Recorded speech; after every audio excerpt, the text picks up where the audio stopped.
So I am hoping he is able to join. But I think for the time being, we can get started with introductions.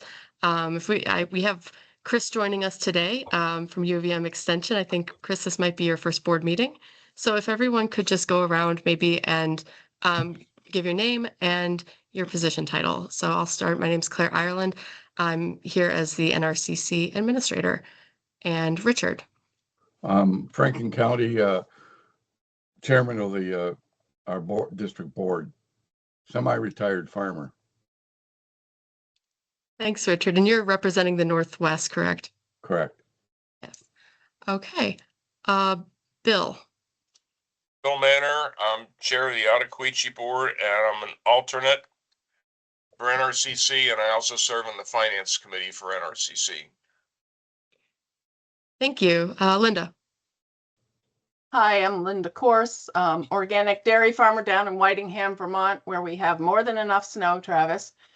If you want to shovel some, I have some for you to shovel. I'm also chair of the Windham County Natural Resource Conservation District, president of VACD, Southeast rep to this board, and yeah, other things, but that's enough.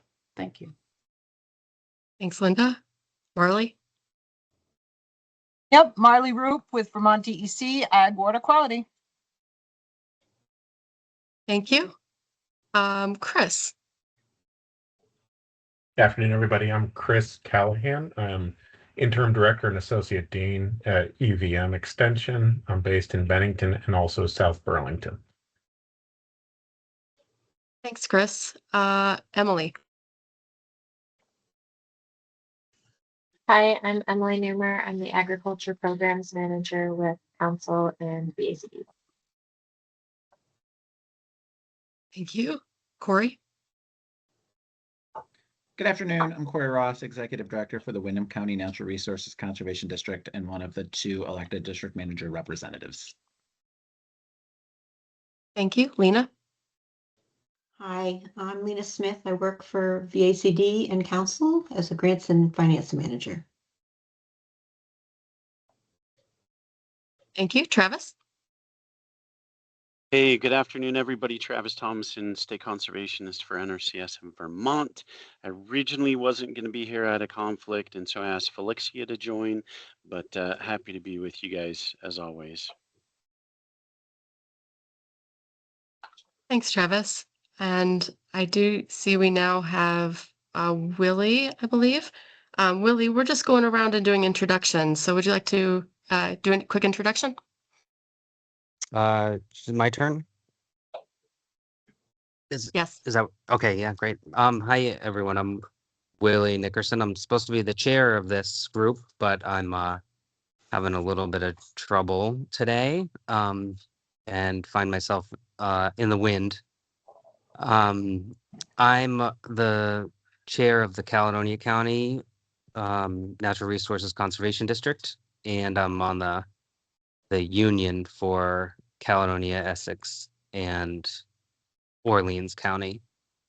But I had some car trouble this morning. My car died spectacularly with a lot of smoke when I was trying to get my wife to work in Burlington with the 3 kids in the car, and we managed to roll to a safe spot and get a rescue from my mother, but it kind of threw the plans all awry for my day.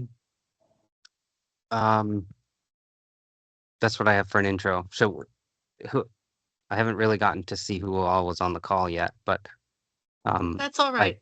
If it's okay with you, Willie, I'll continue with the intros and then pass it off to you for the first agenda item. Okay, great. Okay. Fantastic. And now I'm trying to remember where I left off. Michelle. Hey, Chris. I'm the Executive Director of the Vermont Association of Conservation Districts.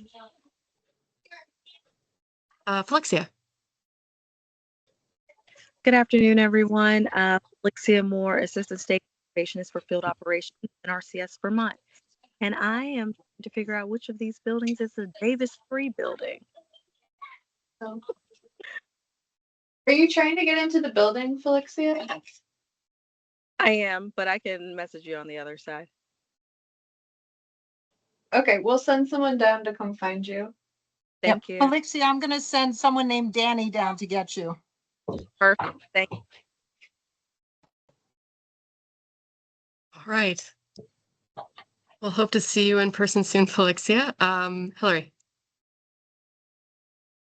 Hi, I'm Hillary Solomon, District Manager for Polteny Meadowee Conservation District, and I was hoping to have a board member here today. I was kind of coming to keep him company, so I've been texting and hopefully he'll join us at some point. We'll see.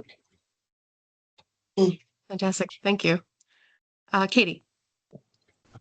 Hi everyone, Katie Stiles, District Manager with Rutland NRCD. I would like to apologize that I don't believe we have a representative from the South Central Supervisory Union at this time. We are trying to get somebody chosen for that. Currently just trying to organize some schedules in order to get everyone in a room together to make that official choice. So thanks, Claire, for your support in that process. I'm here today to kind of be some ears in order to be able to report back to my board, as we have had quite a bit of board turnover, and I'm trying to help them understand this process and how council works. So thank you, everybody. Thanks, Katie. Glad you could be here. Marley? Or I'm sorry, Molly.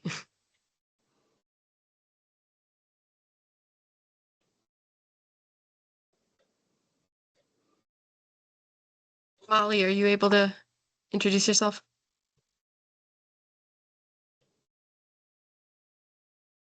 If not, that's okay. Molly is joining as the DM rep from Grand Isle. I'm sorry, the district manager from Grand Isle. And then I think we just have people left in the room. So if you'd like to go around in the room and introduce yourselves, maybe start with Julia.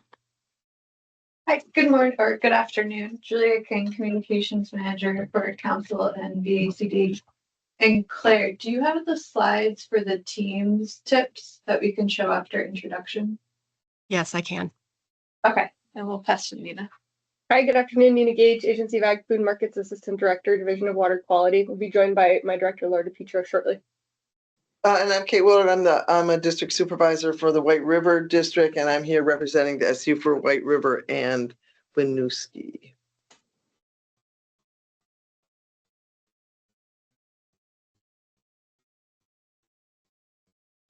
Okay, well, thank you, everyone. I think that's everybody we have on the call today.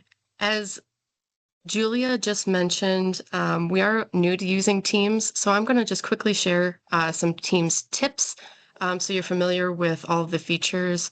If you ever have trouble throughout the meeting, feel free to put some note in the chat, and I'm happy to help.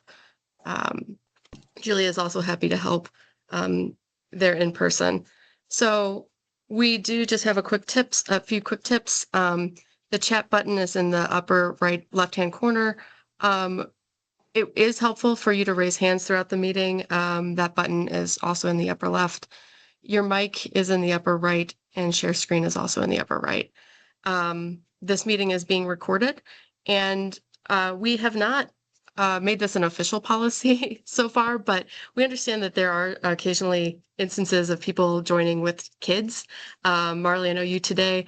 I actually also have my daughter here. She's napping currently, but we do ask if you maybe have kids that might be on camera, if you could turn your camera off.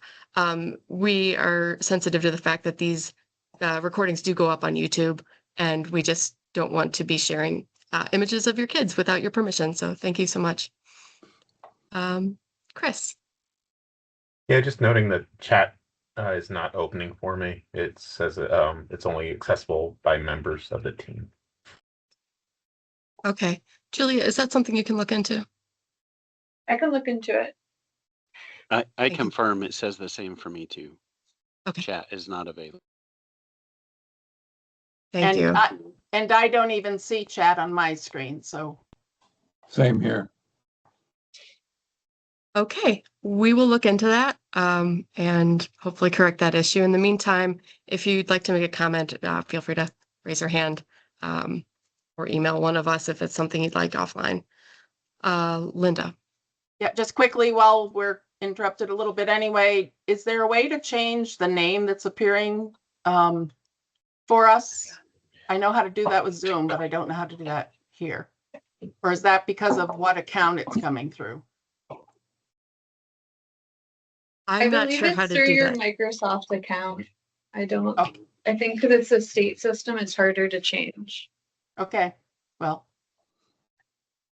All right, thank you. Do you know who you are, Linda? You're definitely not Leon. What? I don't really know. What is the chat? What do you use it for? I don't get it. Sometimes it can be helpful. There's the chat function that you can open up from within Microsoft Teams that you can just leave quick comments, written comments. It can be helpful if you have a question that doesn't need to be like a logistical question that doesn't need to be addressed verbally during the meeting, but could use the attention of the meeting administrator or board chair. So for those of you in person, I don't anticipate that'll be a need, but anybody online, feel free to add to the chat once it's open. Apologies. Willie, that's sort of the preliminary, so I would turn it over to you if you're able. Yeah. So what's the next item on the agenda for me? Because I don't have a screen. That's fine. It's review and approve the November meeting minutes. Okay. So has everybody reviewed the meeting minutes? And does Yes. anybody have any comments or questions? I'd make a motion to approve them. I can second that. Oh, excellent. We have a motion to approve from Linda, second. Well, I didn't hear who the second was from. Richard. Richard? All those in favor? Or any discussion? Sorry, any discussion?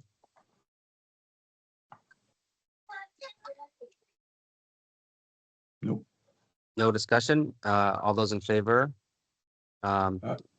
Claire, Aye. should we do hands or I one at a time, or how about we do this? Are any opposed? All right, none opposed, then it passes unanimously.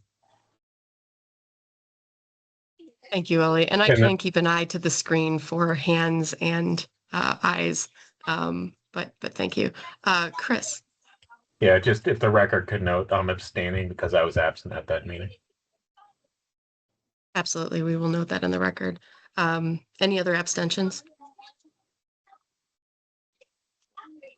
Okay, thank you. Thank you, Chris. All right, the next item, Claire. It's an admin update, and I believe I had myself down to present this. Okay, then I'll give it to you. Thanks. Just a few quick items to go over with the board. As many of you know, we've been working for the past year or so on a lot of administrative and organizational development issues with council and with the districts as well. 3 items to highlight today. One is some supervisory union guidance. The next is our FY27 core services budget amount that's currently in the governor's budget. And the final one is conversations with buildings and general services. So I'll start with the supervisory.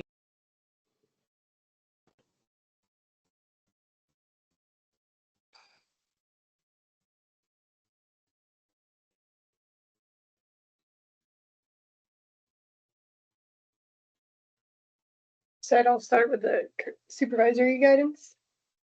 Okay.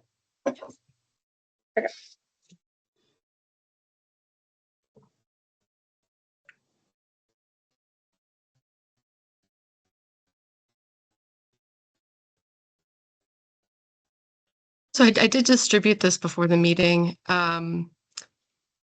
This was the result of some questions that came from a couple of districts about how supervisory union reps are supposed to be elected to council.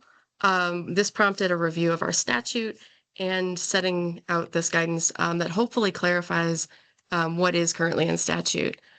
I will say the piece of this that's most in question or that has been I think most confusing to people is about the nature of the supervisory union itself. In statute, the supervisory union itself is a government entity and it does operate as a board. So the way this process works for elections sort of upward from the district level is that each district board, it's intended that they vote or they otherwise nominate a member to serve on the supervisory union board. That should be recorded in the meeting minutes of a district. And then that person who is the representative to the supervisory union, along with the other district representative in the case of a 2-member district, or the 3 members in the case of a 3-member district, they meet in a meeting with recorded minutes, and they elect a representative to council. So that's the way it's outlined in statute. There are some, quirks to this. Most of our supervisory unions right now are 2-member districts. This means that if you're doing an actual vote, there is a chance of there being a tie. There's no guidance on how to break that tie. So in reality, we just encourage districts to come to consensus on who is serving as the council rep and who is serving as the council rep alternate. Even in the case of a 3-member district, consensus is always appreciated.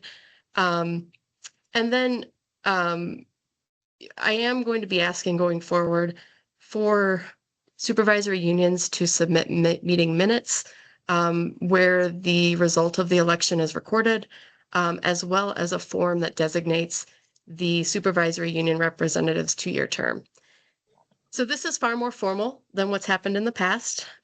Historically, everybody, all the board members of both districts, or all 3 districts, have gotten together and all come to consensus in the process, in the course of their meeting, and then just sort of informally let me know by emailing me what the result was. So this is more formal, and I realize that the formality of it does present some challenges for districts who aren't used to this process yet. So this is just I guess an announcement, or just to let you know that I am happy to join supervisory union meetings or district board meetings to help navigate this process and make sure that questions are answered and all of that. So that's all I had to review here. Just wanted to see if there's any questions. Linda. Yes, Claire was at our supervisory union board meeting recently, and we did ask her about this being a 2 member board, so to speak. I just have some concerns that somehow this will diminish the role of the supervisory union, in that it's my understanding that currently there are some districts or some supervisory unions that have very active supervisory union meetings and like quite a gathering and stuff. And I just have some concern that by saying that the boards are only 2 members or 3 members, that somehow people will say, well, we don't need to bother to get together and talk as a union. So I just wonder if maybe we can just put this message that this is a formality in terms of how we vote and that kind of stuff, but that does not mean that the supervisory unions maybe shouldn't involve all of the supervisors and folks in the districts to get the best upward movement of thoughts and concerns. Thank you, Linda. I agree. I think it's always better to have more people involved when possible, and the supervisory unions themselves can be a great gathering spot for districts to discuss things regionally. So I am hoping that districts certainly aren't prohibited from inviting all supervisors to these meetings. It's just for the purposes of voting, it should be clear who the voting membership is. So it is a formality.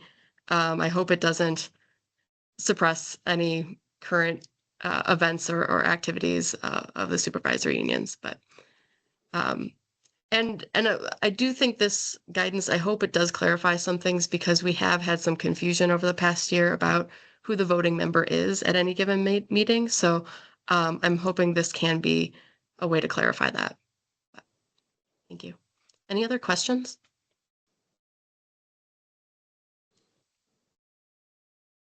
Yes, Claire, I had a question. Um, could you?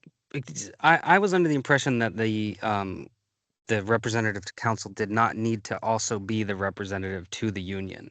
Is that true, or does the council representative have to be a union representative, one of the two or three?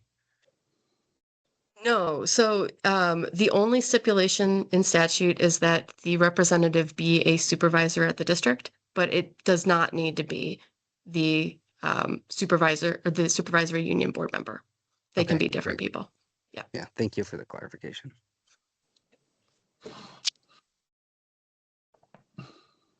Any other questions?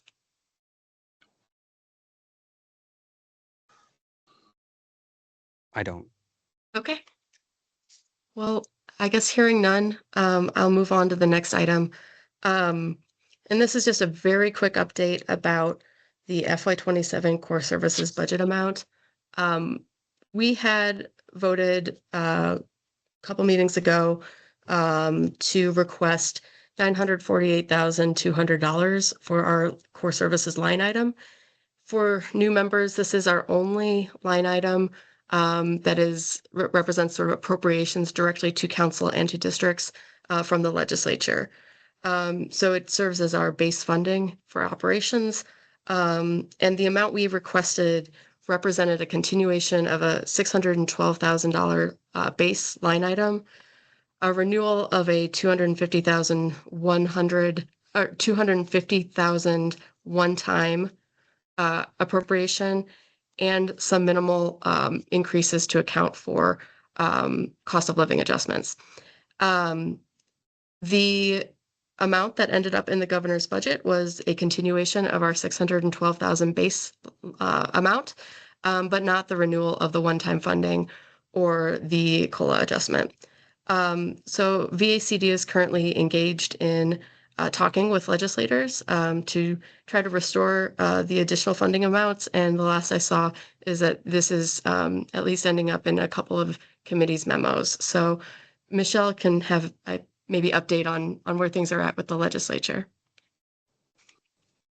Yeah, so the House Environment recommended including the full 948,200.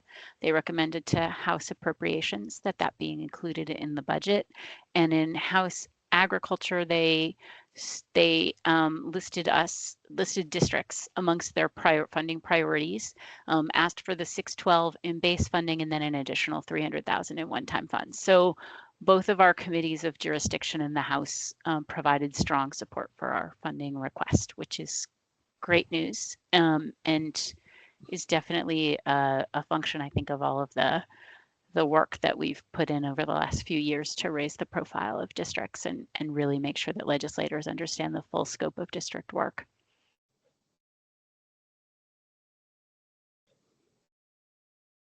Thanks, Michelle. That was the only update I had, is just sort of to keep you in the loop on what's going on with that line item. Are there any questions or comments?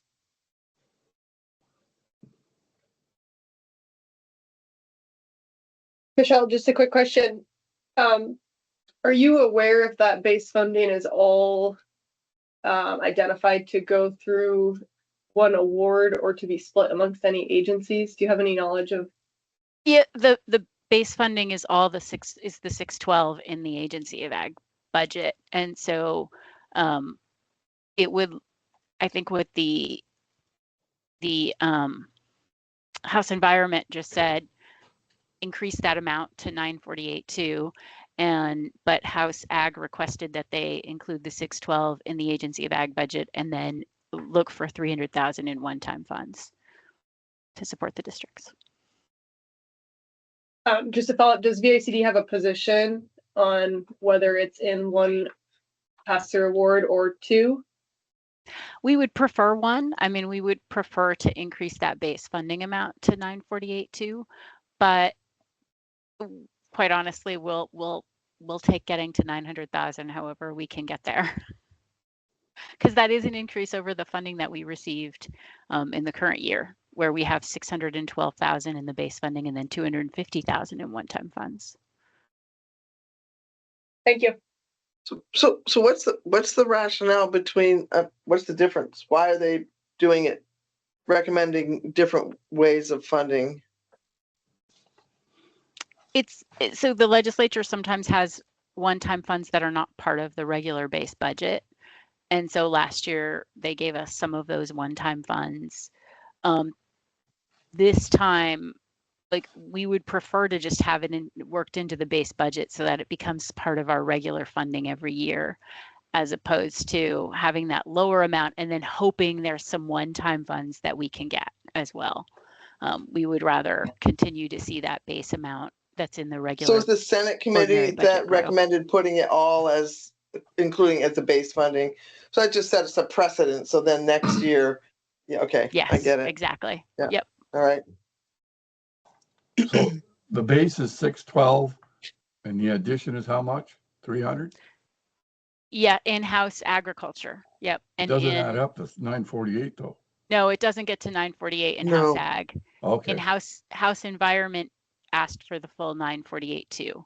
Okay. And be put in base funding. So they asked for exactly what we wanted, and maybe down to some really strong testimony from district managers about the clean water work and flood mitigation work that they're doing around the state, particularly upgrading culverts and removing dams were a highlight for House environment.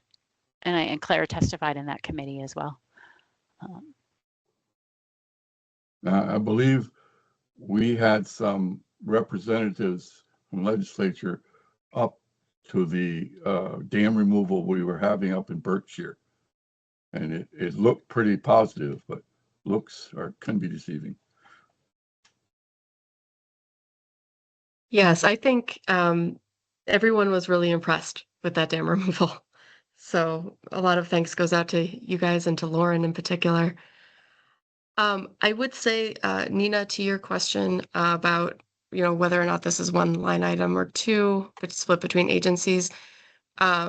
We didn't specify that in our request to you all. Historically, we just make a request annually to Agency of Agriculture to be included in their budget, and that's the only way that we end up in the governor's budget, sort of on the front end.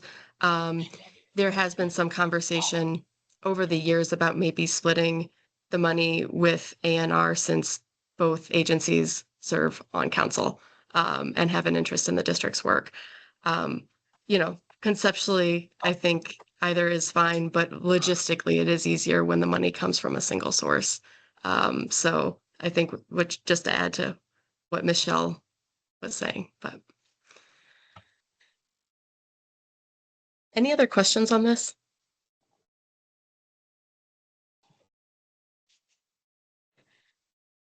Okay, well, looking at our time and just to keep us moving, I did want to report that I've been having conversations with Building and General Services. I guess to remind folks, Council had put in a request to ANR to have office space within the One National Life building. That got conceptually approved, initially approved, and then retracted when the governor had issued the return to office order. So Council itself does not have a presence in any state-owned building. We had also asked Agency of Agriculture, but our sense was they had even more limited space at the time. So I've brought up that need with Building and General Services as part of an ongoing conversation we are having with them about office space for districts. As many of you know, districts are looking to, get office space outside of federal buildings for a variety of reasons, which we will potentially be talking about later in this agenda. But I think we are still trying to work with BGS to find options, but it seems like most state-owned buildings are being impacted by the return to office order. There are potentially a few that would be available for lease, but I don't have details on that yet. So I guess just to report that these conversations are happening. I am still trying to push this forward, but there's been no movement yet with BGS. So any questions on that?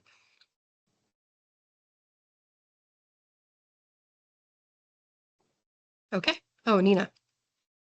My question, Claire, is just so you've been having conversations with BGS, and the document that you distributed sort of, I guess, is requesting NRCC support on the issue in terms of the statutory changes. Do I have that right? Yep, that's our next agenda item. Okay, I'll let you introduce it and then I'll. Sure. Yeah. Sorry. So that's fine. Yeah, it's all interrelated. These next three agenda items are kind of all different sides of the same issue. The request, we initially requested BGS supply us with a list of their available spaces at the recommendation of Senator Wendy Harrison, who sits on Senate Institutions, because we had approached Senate Institutions with a request for district office space. And she said, well, first check state buildings. And so we've done that. Without a lot of really good options through BGS, we're probably back to the drawing board in terms of districts needing to purchase office space, which then relates to their need for mortgages and funding and all of that. So, yeah, that does kind of tee up the next agenda item, but any other questions? Is this next agenda item going to discuss the mortgages, which on one line says no, and 2 lines later it says yes? Okay. Yes, it is.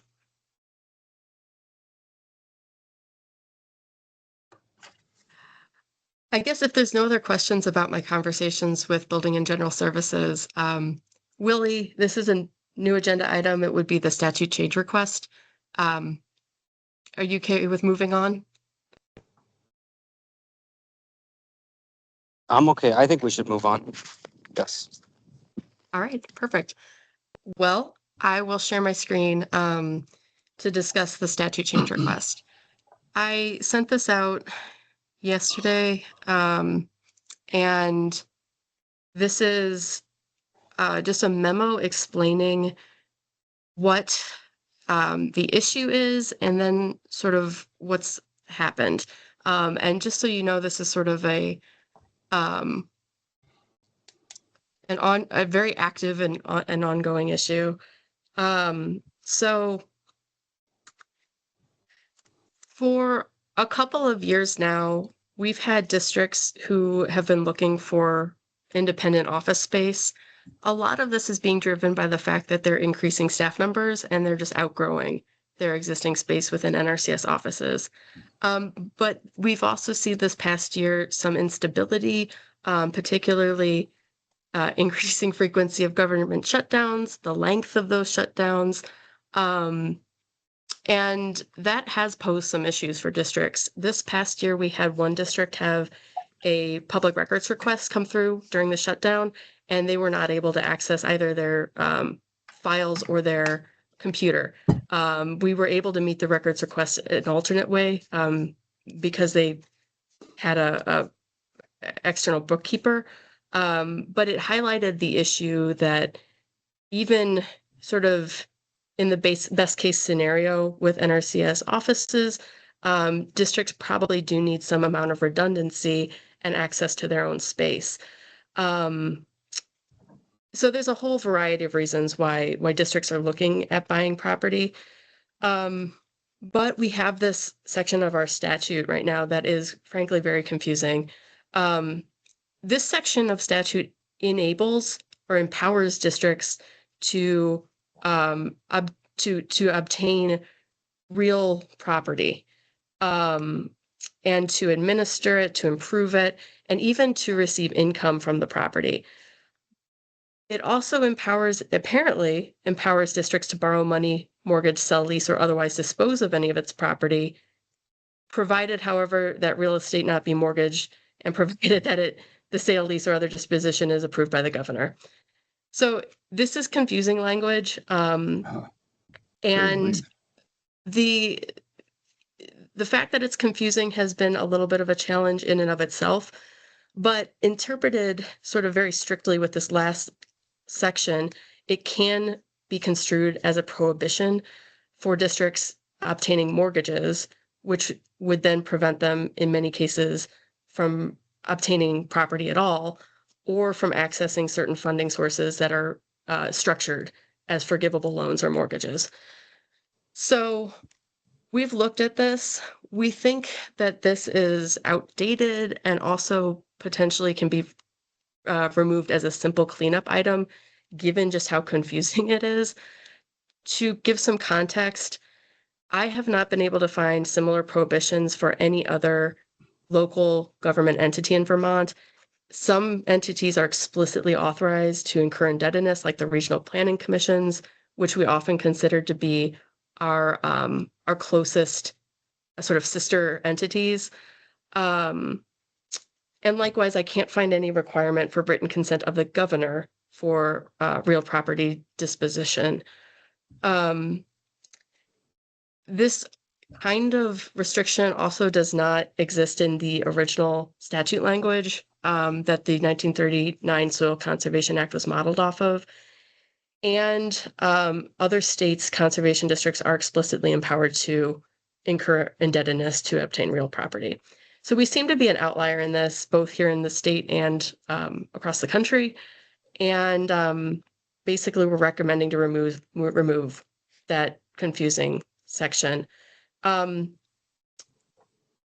So I'm not sure if we need to have council's approval on this.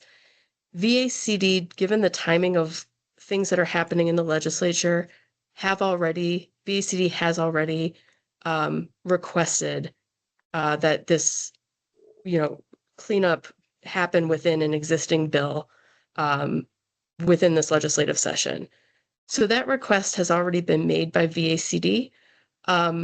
Bringing it up today because this was actually scheduled as an agenda item before that request was made, and I think there is some value to council affirming that request. But that's what I have, and I would, I guess, open it up for questions and discussions. Do we have to make a formal official move on this? Would that be helpful or not? I think it would be helpful. I think that's always helpful. I think it would probably be best practice to have any statute changes recommended from council itself. I don't know if it's strictly necessary, since anyone really can recommend any statute change. But I think having the support of council is certainly makes it a stronger ask. And I think in the future, the ideal process would be to have council approve a slate of changes much earlier on in the process, and we could coordinate with our agency partners to try to get this language included in their cleanup bills or other bills that they submit. We didn't meet the deadline this year, and we were actually trying to actively avoid doing anything with our statute for another session, but this has become an issue given the district office space situation. Linda? Yeah, I was just going to say that I think it is a good idea to have a formal motion on this. Just to set the precedent that when statute changes are proposed to the statute that basically governs us or sets council up, that there should be something from council about that, rather than just having someone, I'm just going to say off the street or whatever, propose a change to our statute and have the Senate or the legislature think that they should move on these things without council being involved. So I think that setting the precedent of us being aware of this and making a motion on it would be a good one. Well, I'll move a motion if you want to get it rolling. I guess for the sake of dotting our I's, Willie, are you ready to accept a motion? We can have more Yes. discussion after that's made. Okay. Yeah. No, I'm willing. I'm ready to accept it. I mean, I don't know that if that's how I would phrase it, but it sounds like we should have a motion here to, in support of this recommended statute language change. And was that you? Was that you who said you wanted to make a motion? Yes, I'll make the motion. Okay. I'll What do second. you want? This is Chris Callahan. Because even though I've got dyslexia and attention deficit, I could figure this one out. It does seem unnecessarily confusing. Yes. I stand by the motion, though. Willie, are we okay to discuss? Yeah, we have a motion and a second, so discussion is open. I just want to clarify kind of two pieces. Is the goal to support districts to take on mortgages? Is that really the initial intent? And then number two is that they could dispose of property without consent of the governor. Okay, I'm seeing Michelle and Claire nod, so that seems to be the goal. Go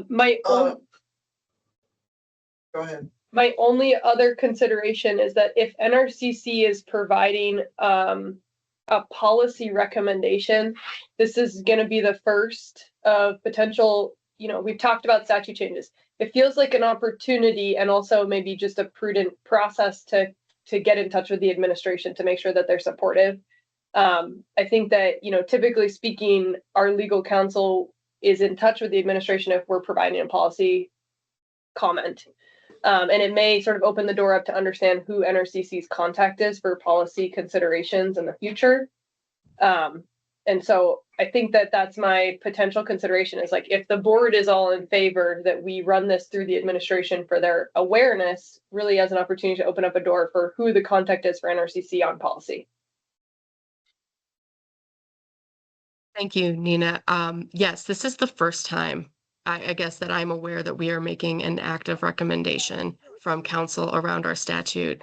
I don't have any records of these types of changes being initiated by council in the past, so I would really welcome a better understanding of how that normally happens within state government. And happy to connect to anybody on this. Thank you. Okay, so do we have any proposed language yet? This is the language as it's written now, correct? Highlighted in yellow. Yeah. Or would we just rely on legislative council to provide us with proposed language? My proposal is simply to strike this language and remove it entirely. The way the statute would be phrased without it is here below, Okay. and I think that's whole and complete. I just want to name the the larger concern here is, a district could have a mortgage that they need to meet. And so I think what we're voting on to some extent is the, confidence that base funding is sufficient to support any annual mortgage costs. That would be what I'm just saying it out loud so we can all have the conversation about it. We're anticipating, I'm guessing that this language came about because folks were concerned about how you can support a mortgage without base funding. Now that the base funding is up, we can say, okay, yeah, districts can get a mortgage, but how do we ensure on an annual budget process that they have the funds sufficient to meet that? It's based on their budget and indirect and, responsible fund management. So yeah.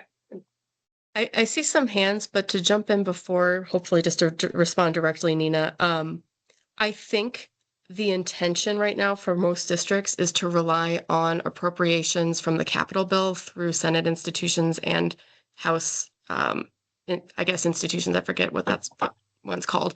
But that is, even with appropriations from the capital bill, it's often the case that districts would need to still secure a mortgage, just giving timing wise, and sort of the process involved. This has happened before, where we had a district get an appropriation, but still needed to get a mortgage. So I think there are alternate funding mechanisms that this would enable.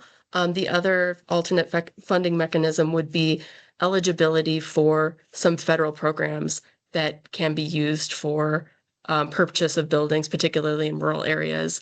And hopefully this would enable districts to take advantage of those funding sources. But I think it's worth highlighting that districts' base funding amount is not a lot.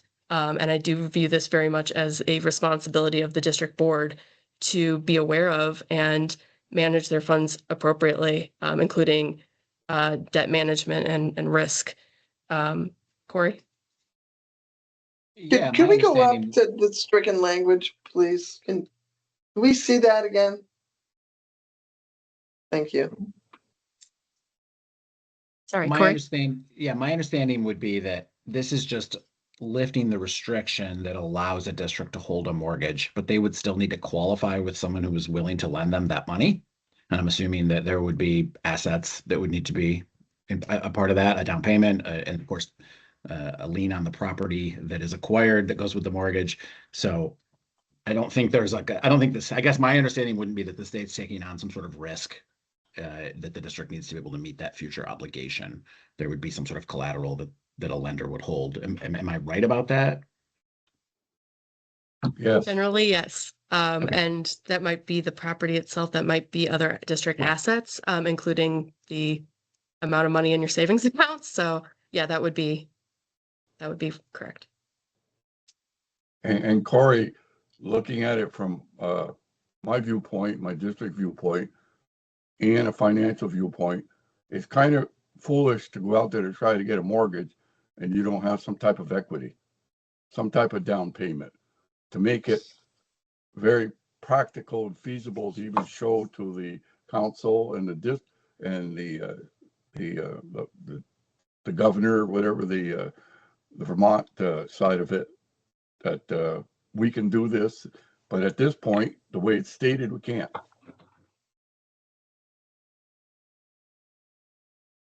Thank you. Chris? Sounded like somebody in the room wanted to speak. Go ahead first. Kate, did you want to? Okay, yeah, so this section 5 is specifically relates to conservation districts, correct?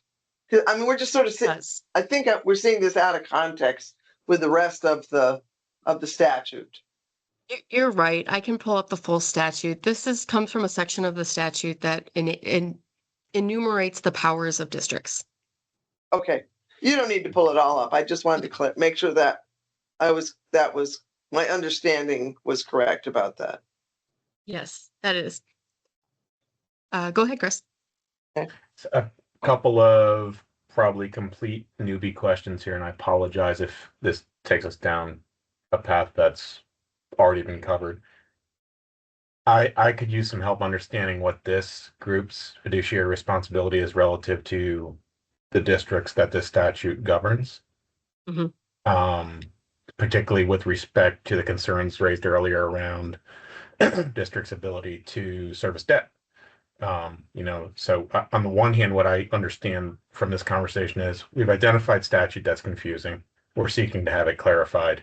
And that is one thing to pursue. I'm also hearing that part of the reason we identified this is because there was an intent to try to gain the ability or clarify the ability to seek mortgages to purchase property. So to me, those are almost two separate things. We should clarify the statute. Secondly, I'm trying to understand what is our responsibility relative to a district that takes on a mortgage that may not be able to be serviced. Yeah.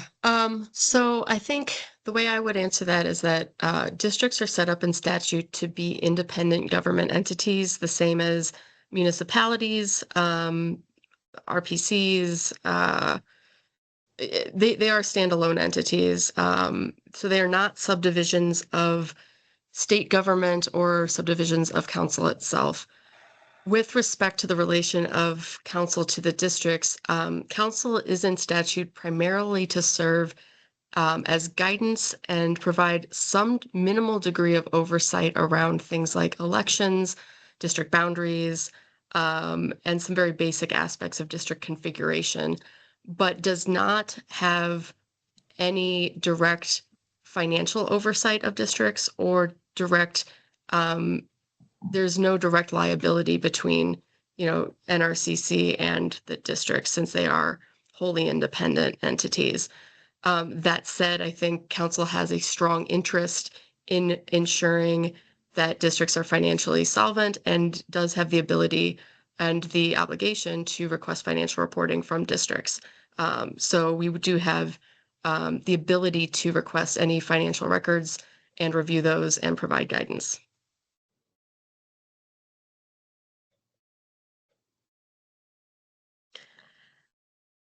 I see someone's hand raised. I think that's Marley.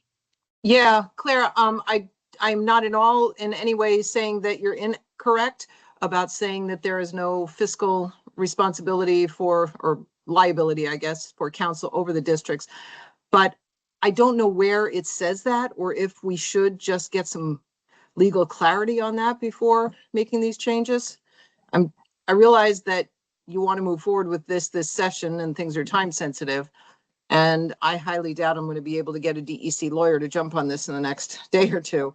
But that, I guess some clarity of that might be helpful.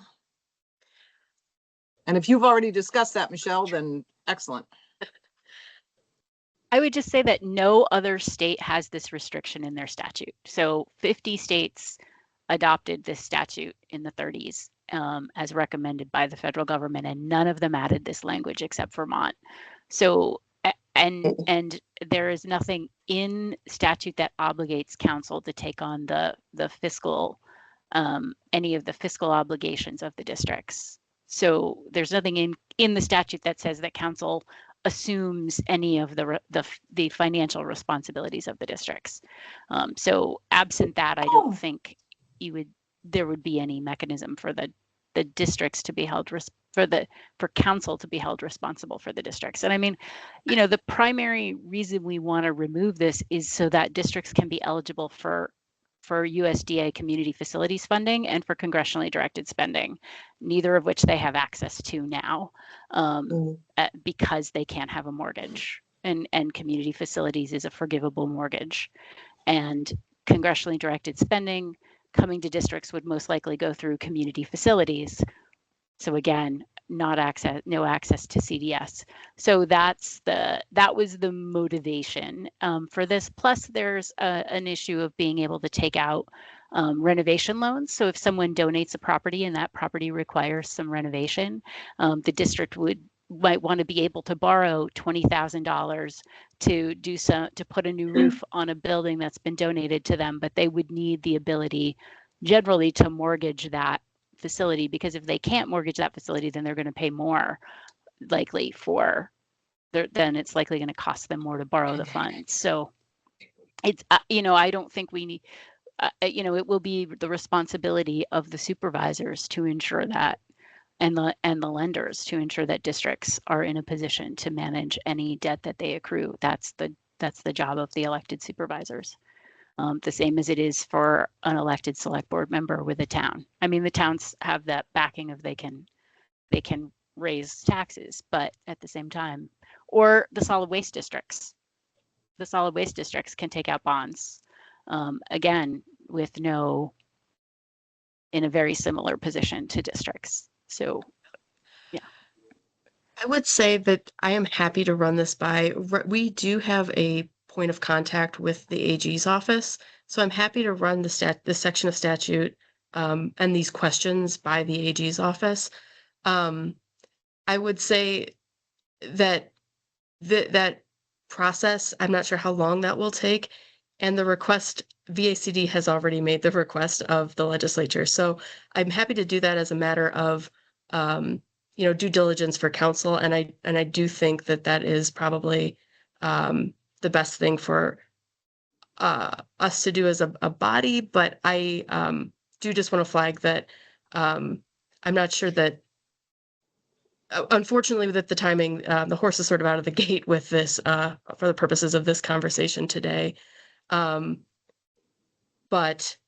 I see two other hands. Someone in the room. Yeah, this is Nina. I just want to say that in statute regarding the powers of supervisors, if a district is terminated, that does indicate the State Natural Resource Conservation Council shall have the right to be substituted for the district or supervisors as party to any contracts that that district may be included in. So I do think there is an awareness of NRCC's role if a district were to be terminated. Now, there's a whole process that would have to happen if a district was terminated, but I think that it's an appropriate question to ask if, I'm generally supportive, and I think the need is there, and I understand the desire to open up the possibility. I just want to make sure that NRCC is clear on the liability and that we go through the administration as a state agency to ensure that the administration is on board with because the state NRCC is the state, and then the state is thus liable for those potential properties and debt service if they're not met. There's a lot of ifs there. And I do think statute has council in a role of needing to affirm the dissolution of a district. So I think that there would still be an amount of control over whether or not that happened. But that the point is very well taken. And as a result of this conversation, I am planning to bring this to the AG's office at the direction of council. But I think, Willie, is that you with a hand? Yeah, I have my hand up. I kind of wanted to see if I could pull things together so we could figure out how we wanted to move at this point. What I'm hearing is a very relevant and real concern that we have about council's liability with respect to mortgage default from districts that certainly deserves an answer. And I'm also hearing that VACD has made this request because it probably needs to be made. And I'm kind of hearing that council's concordance or approval or support of the request might be somewhat supplemental at this point. And so I'm suggesting maybe we do hold off or table, I don't know if tabling is the right action, but hold off on our motion for this until we have an answer to what seems to be an important and salient question. Don't agree. I think we should put it out there and then see what you get for a rebuttal. If you don't put it out there, you're just pushing it back and pushing it back. Put it out there for an answer. So Richard, you're suggesting to call the vote? I do. Well, this would be an interesting thing for me. I've never really called a vote where I don't know the result. Willie, I'm sorry that you're getting saddled with this on your very first board meeting. No, but I'm all for it. I mean, some of us are probably concerned about the question, and some of us probably just want to go ahead with it. And as Richard says, put it out there and see what the response is. And if the responsibility lands on us, we'll figure it out then. So I mean, I'm in favor of putting the vote, seeing how the vote falls. I don't really know how to force it as the chair, but I kind of am wondering, Claire, if we could get a time update on where we are in our agenda and where we want to be. I think we're about 10 to 15 minutes behind. So I think we do have two hands raised. We have Linda, and then we have Chris. And if we wanted to call the vote, I think you could. We have a motion and a second. We could resolve that. And then if anyone wanted to make another motion for another action, we could do that. I was just going to, in terms of the way this could work, if there is the thought that this should be tabled, I believe the way that you could do that is to defeat the motion from a Robert's Rules of Order point. That was the only thing I was bringing up. But I'm not saying that's what I think should happen. I'm just saying I think that's, rather than trying to have another motion to table it.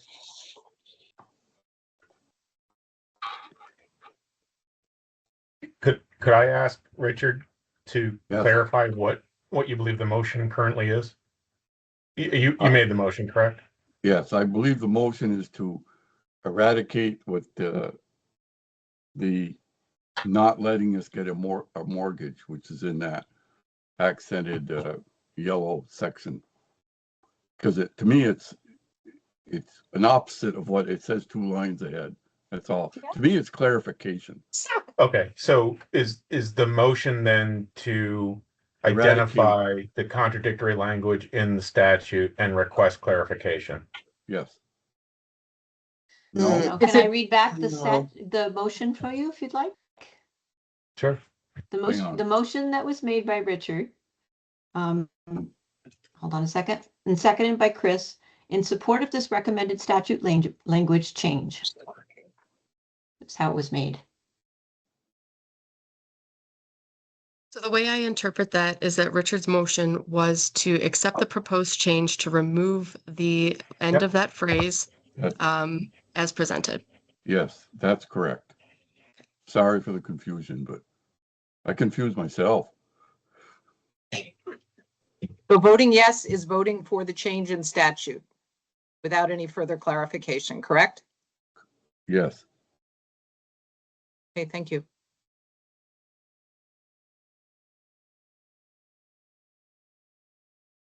We have one more hand up.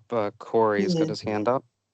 Thanks. Just Claire or Michelle, can you clarify if council decides against supporting this, would that mean that VACD would drop this issue? And if so, would that push this into the next legislative cycle? That's an interesting question. That's an interesting question because the district managers have supported it, and VACD's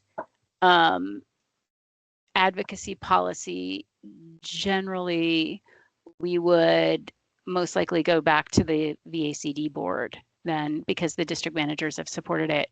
So because there wasn't any dissent amongst district managers, we never really brought it to the board, but we could bring it then to the VACD board. And we have already asked Senate institutions to insert this language because we do have a pressing issue of a district with the ability to purchase a building now. And that ability might go away. And we're seeking funding from the state for the purchase of that building, but we have a lot of opposition in House institutions to funding district purchases of buildings out of state funds, out of the Capitol bill.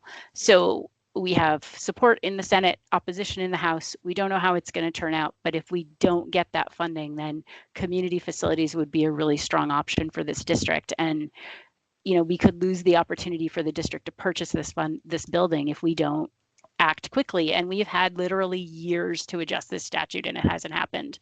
And so it's sort of eventually you have to take action and not sit on your hands. Thank you. And in other cases, in our case, we have the funds. We wouldn't even rely on you. We could set up our own funding, our own down payment, and set up our own mortgage. But the way it's stated, we can't. So can I jump in, Chris? I see you have your hand up, but I'm kind of itching to call this vote. So do you need to speak now, or can we move on to the vote? Just a quick clarification on the motion. I think we're clear on the what of the motion. There's a line at the very end of this memo, which is the how, which I assume is part of this, which is that what we're voting on is this change and having this change delivered through affirmation of what VACD has already been doing. Is that correct? Or are we suggesting a separate process? No, I see this as affirmation of what VACD has already requested and what Claire is requesting in this letter or outlining in this letter. Is that? Thank you. Yep. Okay. All right. So we have a hand in the room. Just could we just clarify the motion to specifically say what this language is that's being removed? In other words, instead of saying, the sentence at the end of the phrase, say, remove, blah, blah, blah, blah, blah, blah, blah, from VSA 10 dash, section 723, section 5. Just make it very specific so we know exactly what we're talking about here. I'm happy to read that for the record here. Yeah, that's So just house cleaning stuff. absolutely. So the way I understand the motion is that the motion is to affirm the action of by VACD to request a statute change that would remove the following language from district statute, enabling statute. Remove the lines, provided, however, that real estate shall not be mortgaged and provided, however, that the sale, lease, or other disposition of real property of the district is approved by written consent of the governor, such that the remaining statute language would read, to obtain options upon and acquire by purchase, exchange, lease, gift, grant, or bequest any property, real or personal, to maintain, administer, and improve any properties acquired, to receive income from the properties, and to expand the income in carrying out the purposes of the provisions of this chapter, and to borrow money, mortgage, sell, lease, or otherwise dispose of its property or interest in property in furtherance of the purposes and the provisions of this chapter. Motion to amend.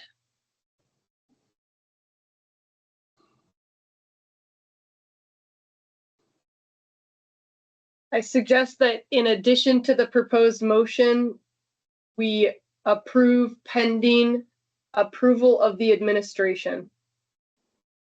Because I think that we would have a stronger case if the administration also supports this. I think that's really a good and cautious way to proceed. You're seconding. Yeah, I second that motion. This is Marley. All right, I'm gonna move us right to voting on the motion. If that's, unless, I mean, I actually, since we're behind time, can I just force that? Can I just say we're gonna vote on that motion right now? No, Willie, There's an sorry, amendment. I'm gonna step in as someone who's lived with the moderator for a lot of years.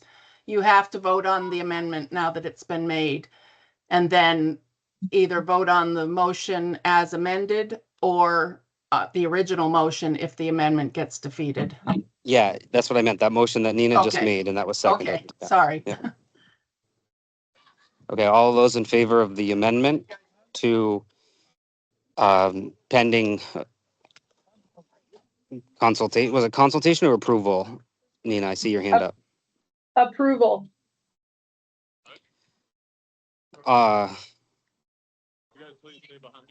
All right, I'm in a little bit of a hard spot. This seems like it's going nowhere and I have kind of an emergency I need to go into. So That's I fine, don't Willie. really all want to leave you all like this.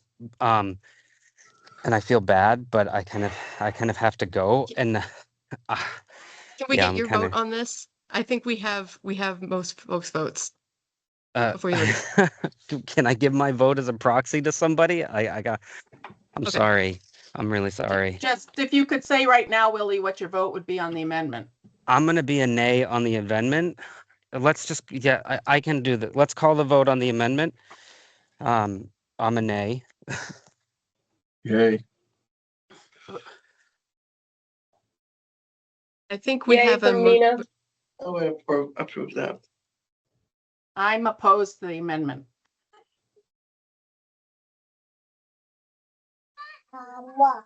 This is kind of an odd way to do it, but this is Marley and I say yay on the amendment. Not real sure how we're handling this one.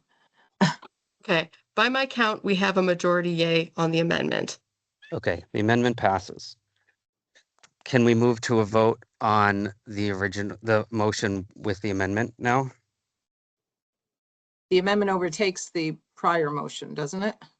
The amendment Added was to to it. add to the prior motion. Oh, okay. So now we vote on the motion. As amended. As amended, yeah, that's right. I so move. Claire, let's do a roll call vote. I think that's how we should have done the last one. Sure, happy to do it. I'll start with you, Willie. Yay. Richard, Yes. Linda, Yes. Chris, Yes. Marley, Yes. Kate, Yes. Nina. Yes. I believe that's everyone. Did I miss anyone? Is Okay. Daryl voting? Daryl's Oh, here. Daryl, I I say yes. apologize. That's okay. I got in late. Yes. Okay, thank you, Daryl. Daryl is joining us from, I believe, Pulteney. Pulteney Meadowy. Is that correct? That's correct. Okay, thank you. So for the record, we will have Daryl Kuhn representing Pulteney Meadowy in the Southwest District and voting yes. So I think motion passes. Okay, I have to go, and I'm really sorry. Yeah, I don't know what else to say, but thank you all. Take care, Willie. Thank you, Willie. Bye. I wish you the best with the car issues and everything. Thank you so much. Okay. Well, I'm sorry that took much longer than expected. I do thank you everyone for the discussion. That was actually extremely helpful. This is a new process for us, so thank you for bearing with us. My next steps will be to consult with the state AG's office about some of the questions raised here. And in the meantime, Michelle will take this feedback to VACD. Moving along, our next discussion item is of NRCS, MOUs, UCAs, and TSPs. We have lost our board chair. If it's okay with the board, I will continue running the agenda. Is everyone okay moving on? Yes. Yes. Okay. I'm going to turn this over to Corey and Sarah, who have some information from the districts, and then Travis and Felixia are here to talk about this issue as well with NRCS. But to tee us up with this conversation, as you've just heard, the question of district office space has become a real pressing one. We have had some issues just around government shutdown, as well as around just districts outgrowing the space that they've been allotted with NRCS. In addition, they're currently in the process of negotiating or talking through some memorandums of understanding and unfunded cooperative agreements that allow them to access NRCS resources. And at the same time, there is this issue that's come up as part of this process about whether districts are able to serve as technical service providers. We've had some affirmation from NRCS that they can, but we're now working through what that means. And so I'm going to maybe, I need to be off camera for a second, but I will hand this over to Corey, who can maybe talk through some of the issues that have come up out of this process. Thanks, Claire. So Sarah and I put together a quick survey and sent it around to district managers at the beginning of this week, just to try to gather everyone's thoughts and concerns. So just really quickly, one thing I wanted to do was try to get a sense of what the current situation is, how many people are using NRCF offices, and in what capacity they are. So currently, we had 11 districts respond to this survey out of 14, and about 46% of districts are currently completely co-housed with NRCS. Another 18% have some staff stationed in the NRCS office. Of those co-housed with NRCS, we asked, do you have adequate space for your current staffing levels? About 45% say yes, so space is definitely an issue. Asked about NRCS computers, about 45% of all district staff are using an NRCS provided laptop as their primary work computer currently. We asked about vehicles. It looks like only one district currently that answered this survey is using NRCS vehicles. We also asked, what are your district's plans for office space in the next 12 months? Just best guess. And about 45% said that they are looking to move some of their staff to an alternate office space. And an additional 9% said they're looking to move out completely. So more than half of districts are strongly looking at making a move. But we did ask. Are you able to share your screen so we can see these percentages? Sure. I think so. Let me see. I'm lost first at Teams. Might be easier then. Got it. Yeah. You should have the permission to share screen. If not, I'm sorry. Yeah, it's grayed out right now.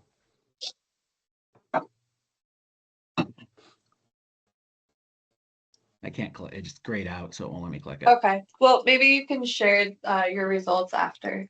So Yeah, I can send everyone that to has everybody. them. I sent it, Okay, yeah, I sent thanks, it to Corey. Claire, but, Okay. and then we did ask if the current proposed changes to MOUs and UCAs are adopted, basically like how would it impact, are you more or less likely to continue to work in an NRCS office space? And 72% of districts said no impact. So they do have those concerns, but I'm not sure if they are a deal breaker for everybody at this point. And then to get into those specific concerns, I know that these have all been submitted to NRCS already, but to share them with council, there's a bunch, but I feel like the biggest ones are feelings around a lot of it being an unfunded work mandate. Specifically, the locally led process requires an enormous amount of staff time, and there's insufficient funding at present for districts to engage in that work. There were a lot of concerns around limitations in that NRCS office space that districts are relying upon. Things like the Wi-Fi doesn't work if you're not on a government computer. We've run into that just trying to host nutrient management planning sessions with farmers. We can't get the farmers on the internet, which is a huge problem when they're supposed to be on a Zoom with other people. We're hearing computers are supposed to be only used for NRCS work. If that's the case, then those computers lose a lot of their value to districts, and they have to go ahead and buy a second computer for all their staff, which is what we're doing right now. A lack of storage space. There's very limited storage space in the new MOUs, or sorry, the new UCAs seem to be restrictive on that. And then limits on number of staff. It sounds like there's going to be kind of a 5 people across the board cap, and that sort of, and then there's language in there about grandfathering in districts who are bigger than that. That feels, I guess, honestly not entirely fair to just sort of say, well, the districts that have already grown can continue to stay at the size they're at, but everyone else is sort of forced to stay at the level they're at now. It's going to promote current inequalities across districts. Concern about lack of private meeting space. A lot of districts are in sort of cubicle setups, and they're discussing personally identifiable information when they're doing planning work or working in a locally led process or responding to water quality concerns. Those conversations in theory should be happening where not everyone in the entire office can hear them. Other concerns that were voiced, districts would like to see a more transparent process for feedback. So the locally led process asks districts to gather input from the community, also from key stakeholders, farmers, agency partners, nonprofit partners through the local working group, and then send that to the state technical committee. It hasn't been apparent how that feedback's being used. And I think districts would love to hear back like, hey, we actually did read your feedback and we have reactions to it. There was a request for NRCC to advocate for funding from NRCS in a cooperative agreement to actually financially support the locally led process. And there's a request for NRCS to do more to sort of refer clients to the district. Districts do a really good job of bringing clients in and getting them into that NRCS planning process. And some districts voiced a desire to see that go both ways to help districts grow and promote their programming. So that's a, I guess, quick summary, but I'll also kick it to Sarah here because she may have some other thoughts to share. Ooh. I don't, Corey, you did great. Okay. Okay. Thank And you. then about the technical service provider discussion, and yeah, my understanding of this is NRCS has said yes, districts can. So I don't think it's a matter of asking permission. I think it's just wanting to understand the issue better. We did ask about that on the survey. 54% of districts said they are maybe interested in being a TSP, but need more information. Only 18% said, yes, we are going to become a TSP. And only 27% were like, no, we're definitely not. So, and then we just asked, hey, what support would you need in order to become a TSP? And there were a lot of answers along the lines of, we would need help understanding how the process would work, help understanding what TSPs do, help understanding how we would become a TSP, help navigating sort of the ethical issues around serving both roles when we're working with producers and making sure we're wearing the right hat at the right times. And there were concerns, would the funding be sufficient to cover the cost of doing this and ensure consistent staffing, or how to keep the work separate between the planning work and the TSP work. And just a lot of people saying, I don't know enough about this and I would need a lot more information. So I think folks are curious and would like to learn more. And I think we've been looking for some more guidance from NRCS as to how this would work. So that's an overview. Happy to answer questions.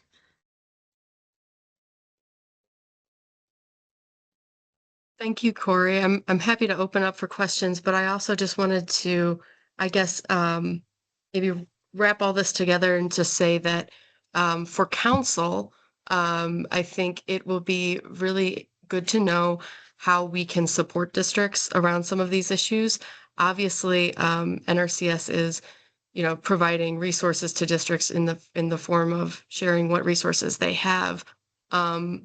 But there's a lot of pressure right now on those resources, given the fact that our districts don't have adequate baseline funding or their own office space. And so a lot of this is just for people who are joining for the first time.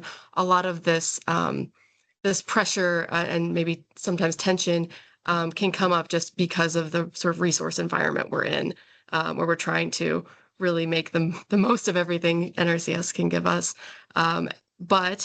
And that said, trying to also navigate the restrictions that come with and limitations that come with some NRCS resources. So I think for council, one way we can certainly help is by continuing to advocate for increased resources for districts and help support the process of getting districts their own office space and vehicles and things like that, as we have in the past, and also serve to coordinate feedback, like we've heard from Corey, upward. We do serve with the National Association of State Conservation Agencies, or NASCA, which is our voice at the national level for any systematic issues that we might see, or ways that we can help support our NRCS partners at the federal level to get the resources that they need. So that's all to maybe just wrap this up in terms of context of council and its role and potential actions, but also some questions. Any questions people have, and then after that we can turn it over to Travis and Flexia.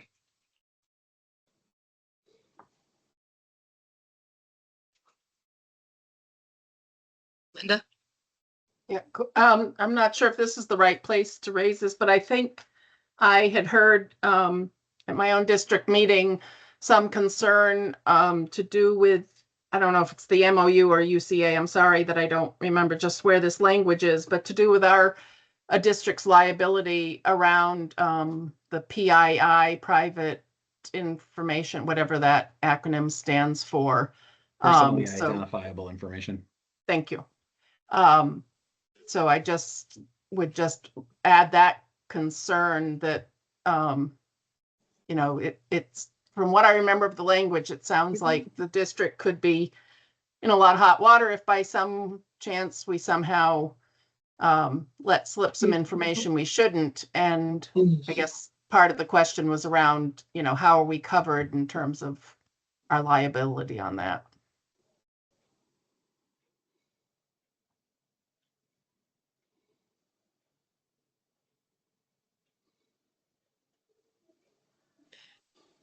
So Linda, the concern would be if they don't have adequate resources to keep PII confidential, given limitations in office space or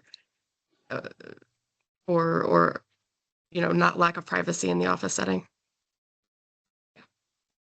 Yes, or I think even if I remember, and I'm sorry I don't have that right in front of me, but like if a supervisor messed up even and was talking somewhere about some information that they shouldn't be, and somehow that came out, that if I understand right, it's not just the staff, but also the supervisors who could be in hot water, so to speak, for violating this PII situation.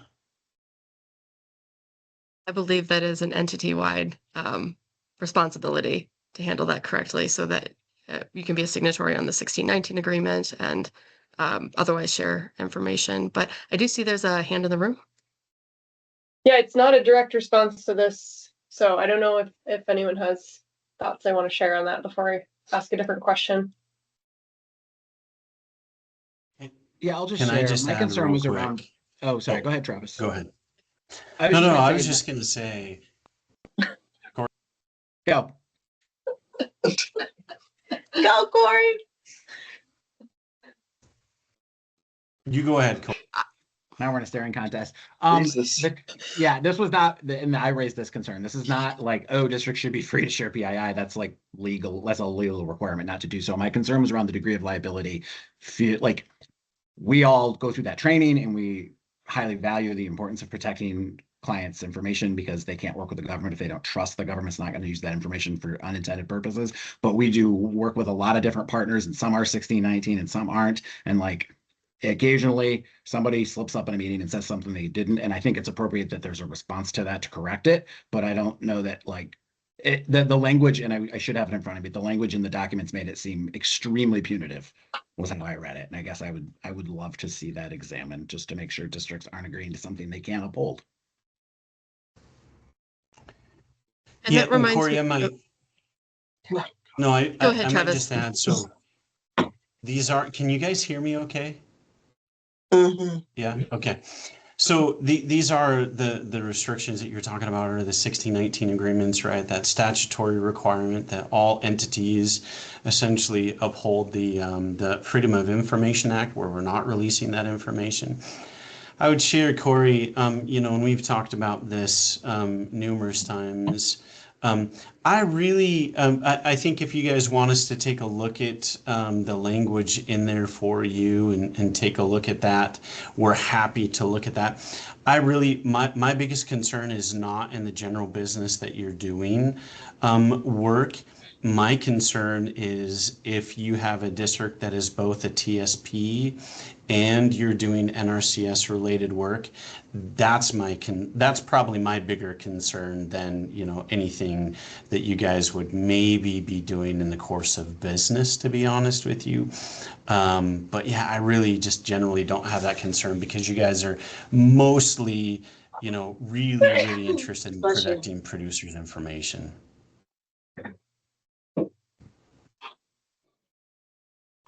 I do want to make sure we have time for Travis and Felixia to share some updates because I know they've been meeting to address these concerns one-on-one with districts and maybe have some updates around that. But Nina, I think you had a question as well.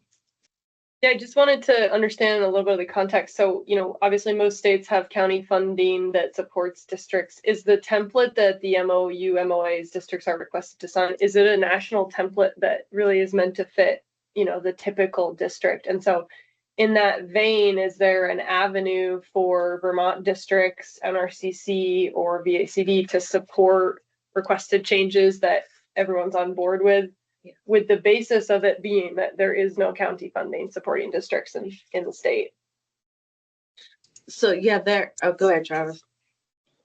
No, I was going to say there's always that flexibility. The challenge becomes, if I have a flashback back to our VOCUP MOU, anytime we deviate from that standard agreement, it could take years and impact our ability to continue doing standard business.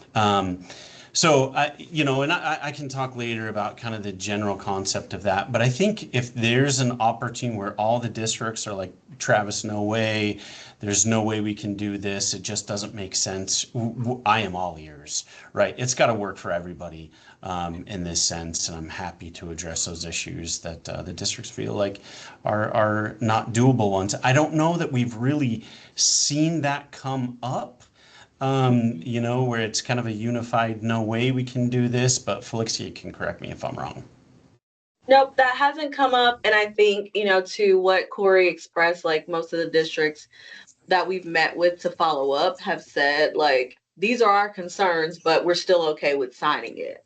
And that's kind of been the consensus of those things. And I think many had questions that needed clarification. And so we've tried to do that in providing clarification.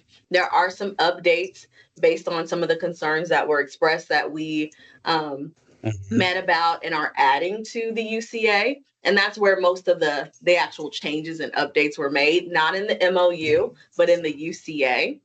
And so if we have time, if it's okay, Claire, I can go ahead and talk about some of those updates that address some of the concerns.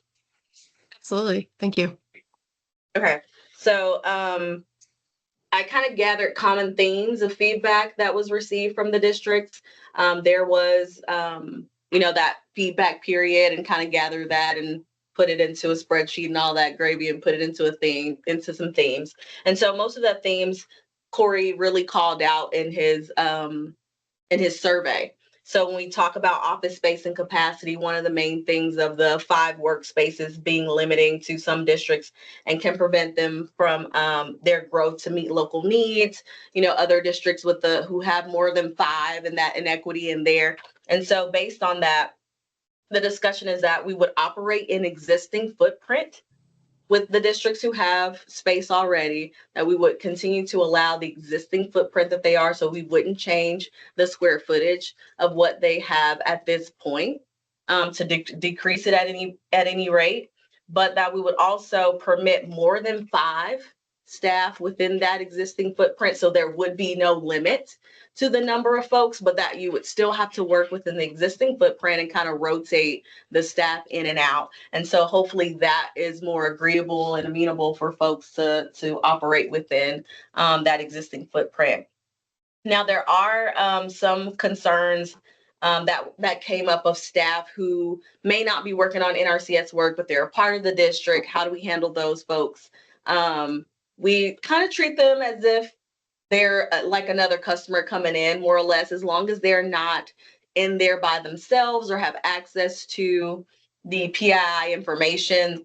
We're not required to have them go through a security clearance, but if there is a staff person who will be there alone but doesn't have NRCS laptop or cleared through that, then we would need to work with our M&S team to get them the security clearance to be in the office, whether they have a laptop or not. And then office space for like the privacy of such. So most of the offices have a space where they can use a conference room or a spare office or something like that. And so we're asking that if your district does not have an office that they can use for privacy, that they are reserving the spaces, working with the local field offices to reserve those spaces for those conversations. And there's also that flexibility that we've discussed, that some conservation districts just choose to either go to the producer's site to have those conversations or the flexibility to work from home, whereas our staff do not. So that's one of the others. We did follow up on the Wi-Fi, and that one I don't have any good news on that one. OCIO, nationals and whatnot for us, they're not permitting that for us to have additional routers from a security standpoint within those field offices. So that one, I know, deep breath for you, I'm sorry. But yeah, that one, we weren't able to get any flex or any move. That one kind of was above us on that. Any questions on the office space capacity? Hopefully that was helpful on that adjustment. Anything else, Travis, on that part? Hey, if I can, just real quick. So if I can pull us back a little bit, big picture from my perspective. So, I've been here 3.5, 4 years this summer. My commitment to you when I first started was to continue to collaborate to really build and strengthen the districts. If you would have told me we were having the conversations that we would have today 4 years ago, I would have said, no way. Like, I am super impressed with all the work that the districts are doing. This is what I would call positive conflict, right? You guys are growing. You're trying to find some space. We don't have space for you. You guys are continuing to grow in this locally led concept that really not a lot of other states are doing. The way that we have really turned the corner on collaborating with conservation districts is really, really solid. And I am so grateful for all the district managers and the board supervisors for really leaning into the ability to work with me and my team to continue to build and strengthen that relationship between the conservation districts and NRCS. And it really, the winner is our producers, right? Landowners that have more access, greater access to federal conservation programs, some of the work that they're doing. So this is, to me, this is healthy issues that we're trying to overcome and work through. I think it really speaks loudly to the volumes of the great work that we're doing. I've worked in other states, and you guys are stinking awesome for doing the work that you do with the limited resources that you're doing. And I think just onward and upward, we'll continue to fine tune these things. We'll do a better job of giving you feedback, letting you know how we're investing the funds. And I really am so grateful. I think we just need to lean into the feedback that you're giving us, continue to work through some of these office space issues. I really, really wish I could give you all the space that you want. As you know, there are some limitations on having, the number of federal employees right now. That may present some opportunities for office space in the future. I don't know. But I do know that moving forward, if we're going to continue the service that we've done over the past little bit to Vermont producers, conservation districts have to play a bigger role. If we're going to deliver the, $20-30 million in federal conservation programs, conservation districts have to play a bigger role. Now, it does break my heart that some of the districts want to leave. I totally get it. I know how impactful shutdowns are to you guys and your operations. I wish I could continue working and keep you in there. I can't. So it's my commitment to you that if a district wants to move out, I fully support that, right? Just know that it's going to take more energy and time on my staff and my team to make sure that we're talking at a really, really high level. My job is never to tell you what to do. But to really work with you to figure out how we Vermonticize these federal programs. And this is what this is all about. For me, onward and upward, let's keep rolling. Thank you, Travis. Felixia, did you have any more to add in terms of specific feedback or changes? Sure. Yeah, I do. Just a couple more themes that were there. So the cross promotion of programs, what Corey was talking about in NRCS, referring customers to the district programs and what they're doing. Some of that does exist, but we recognize that it's inconsistent, right? So the inconsistency and the communication needs to improve. Some of the feedback that did come back from the field offices was that sometimes they don't always know what programs the districts have as well. And so wanting to reiterate some language that's also in the MOU to highly encourage the crossing of the meetings. So attending the monthly staff meetings and attending the monthly board meetings and vice versa, so that that information can be transferred and that they feel more comfortable in having these conversations and vice versa. But definitely open and welcoming to other ideas as well. Because I think there's been some conversations about different things. So definitely if there are other districts who have other ideas about how we can also improve that in the conversations, definitely open to listening and hearing more about that. And I think to kind of circle back to a conversation that Sarah and I had previously about the application workflow and request for assistance, those other ideas might come up during that discussion as well. And so, Sarah, we will be coming back to that. I think the MOU UCA kind of is taking the cake right now, but we would be coming back to those discussions, and maybe some of those ideas can come out during that time as well.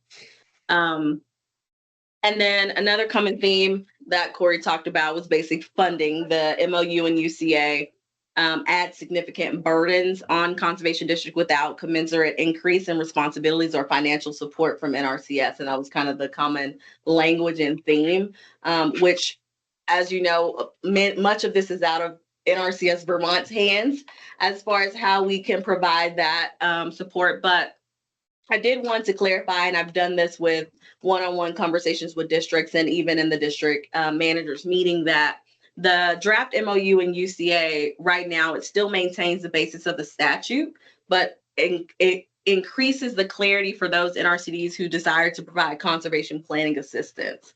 That's where much of that comes from as well.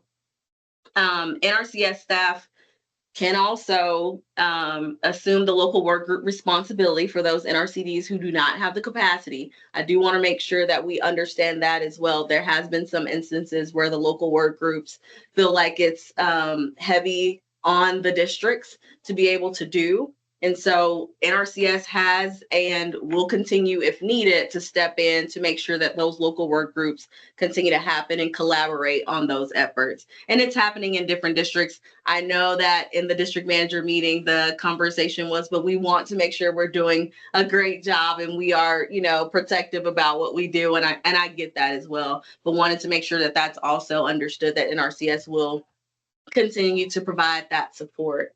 Oh, Michelle. Yeah, I just wanted to ask Felixia if you could, particularly for the supervisors and some of the members of the NRCC board, if you could clarify the difference between a local working group, which is in federal statute, and the locally led process, which it has been the manner by which NRCS Vermont has enabled us to access local fund pools. Yep, absolutely. That was actually my next bullet, for sure, for sure. So what Michelle was referring to, as she said, the local work group and locally led process is by statute. That is the gathering of information from your stakeholders, from your community areas, to hear their voices of their priorities, their resource concerns. That's a statute. What the locally led conservation delivery model process does is allow an opportunity for those priorities to be submitted as a proposal for a local fund pool for that particular area. That is optional, but it is encouraged. And so much of what we've heard in the feedback was that that process is a little heavy, and it is seen as much more responsibility on the districts to do. And so NRCS continues to collaborate with VACD to find ways to provide some of that assistance. So previously there was an application process to provide $5,000 in support of some of that work to the conservation districts. I know many of them took advantage of that opportunity, but it is as the budget and policy allows us to be able to do that. And I know that's not necessarily the answer that, you know, most want, but that is something that we are working toward as we are able to and have the capacity to, and what we're allowed to be able to do. But also, one of the things that came back in that responsibility is like the conservation action plans that are required. And so providing some clarification that many of the things that you're doing in the conservation work for the districts to have their tactical basin plans or other conservation plans is the same information that can be used in the proposals for the action plans when they're submitting.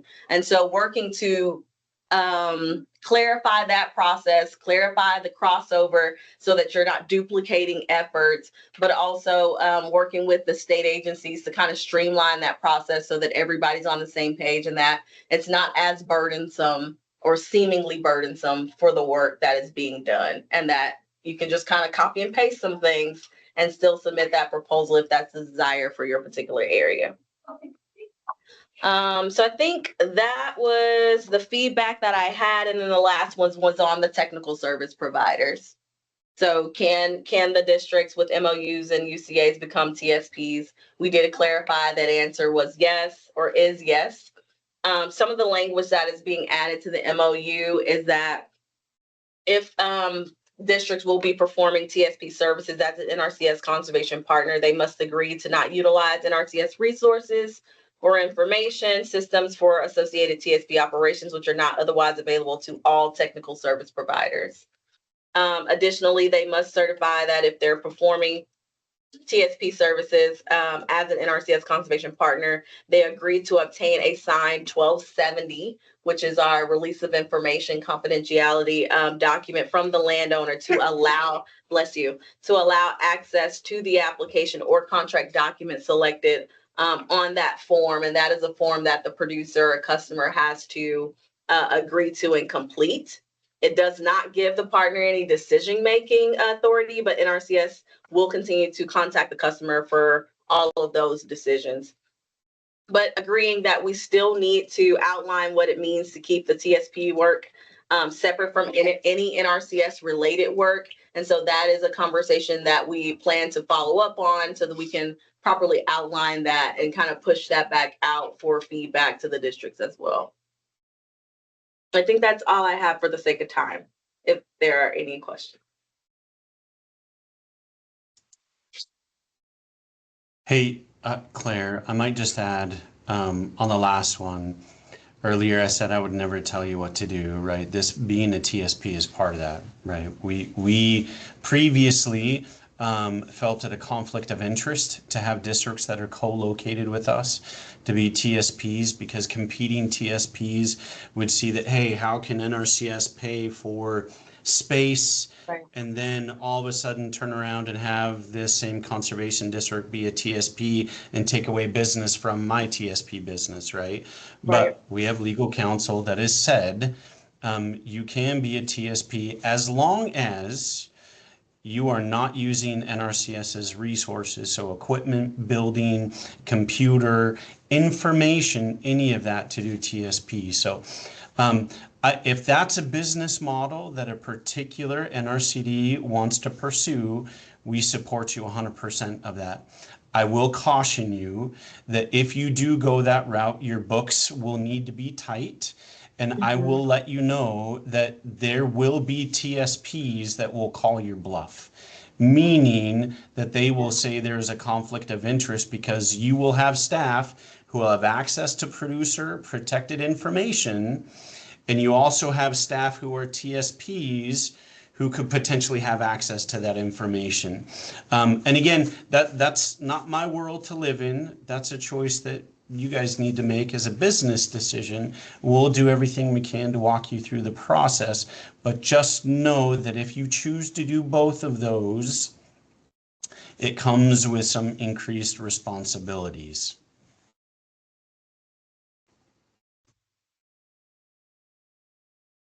Corey? Travis, when you say that producers might call our bluff, do you mean that we would face some sort of TSPs? Sorry, TSPs will call I'm you sorry. bluff. Do you mean that we might face some sort of challenge to our ability to do, like they could actually sue us and say you're not allowed to do this because of a conflict? Or are you just saying that we risk damaging relationships with TSPs in our communities? Not that that's important too. I'm just curious what you mean. Yeah. What I mean is you have TSPs out there that you will be competing with for business. And if you have staff that are out there working with those producers, and I won't say which district, but we already had a district go through this who had a side business on their own, and a TSP found out that they were at a producer's visit or on a visit with an NRCS staff, and that TSP wrote me a letter and said, hey, why are you sharing information with a competing, competing business owner? And it was not healthy for NRCS. It wasn't healthy for the conservation district. It just did not look good. And I just think going down that road just creates some complications that you just need to be prepared to defend. I'm happy to support you if you want to go down that road. I just think that it does increase the potential conflict of interest. And just to clarify, so a staff person could serve both roles. They could be conservation planning on an NACDTA grant, half the day, and then they could be a TSP the other half the day, and somehow they're keeping that straight. Corey, those are the nuances that we have to discuss. Yeah, that is my nightmare scenario, because now that NACDTA planner has access to all of the producer information. And how do you separate the two? I don't know. I don't have an answer to that, Corey. I think that's a tough one. But I will say, if conservation districts are TSPs, right, we know there are going to be more opportunities for TSPs out there. You can have access to NRCS FA funds by working with producers to do numerous iterations of whatever conservation plan out there. It is a way to increase finances, right? Some of that income there. And so I would never say no at this posture. I'm just saying be very cautious and make sure that your books are separate. Travis, quick question. In previous administrations, has the guidance been any co-location of services prohibits the entity from being a certified TSP, but the recent change is essentially a new legal interpretation? No, I asked that question. We cannot track it back. I think it's just been a myth, if you will, within NRCS, because it just is a nightmare to deal with. There are conservation districts that do have staff that are not co-located, that are TSPs across the nation. I quizzed some other states. Out of about 30 states, only 2 other states, NRCS had conservation districts with staff who were TSPs. So I don't think it's this administration's interpretation. I think the low number of federal staff and the increasing demand on TSPs is kind of what's opening this up a little bit and giving conservation districts an opportunity to step into that TSP fray. Linda? Is there some kind of an audit process or oversight of a district's books or a TSP's books or for this? No, from our perspective, essentially when you sign an agreement, an MOU or the UCA, it says if you are a TSP, when you sign up to be a TSP, it says that you will not use NRCS resources, right? Buildings, equipment, space, computers, information to conduct that business. There is no audit right now. The only audit that would come, which I would say is not a good one, is if there is another TSP that complains that you are stealing business from them and gaining access to NRCS information. That would not be a fun audit for me or for you, just to be honest.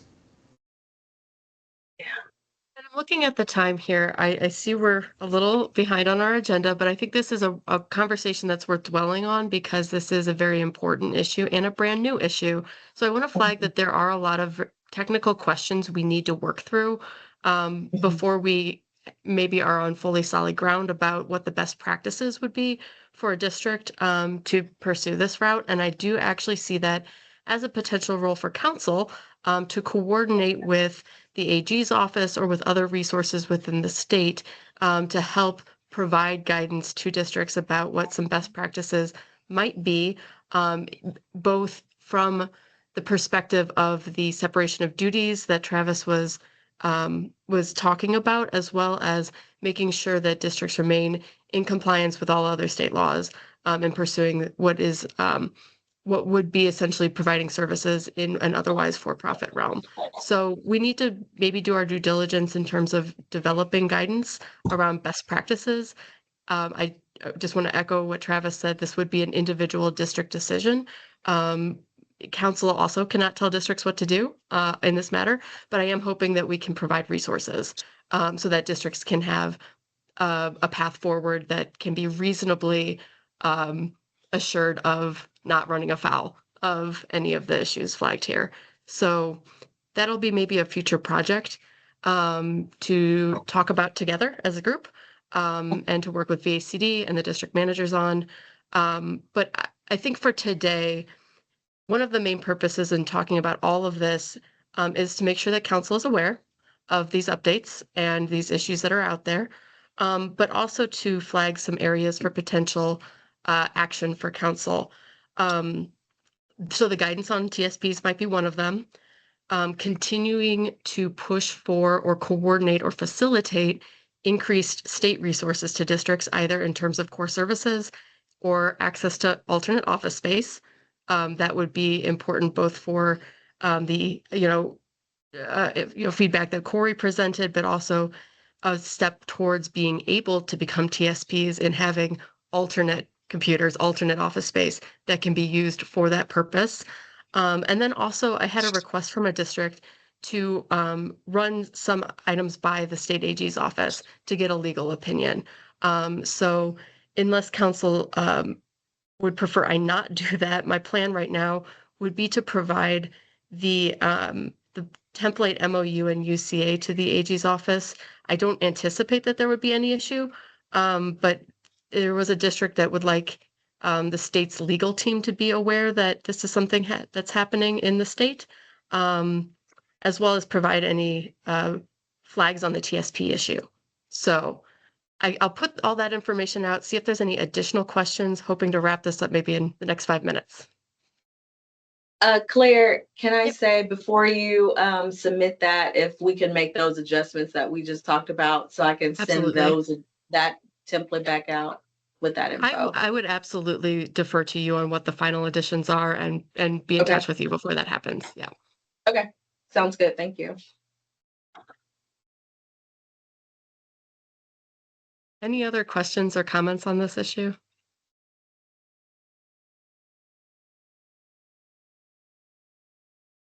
I will say, so we do have a lot of robust feedback from districts that Corey has collected.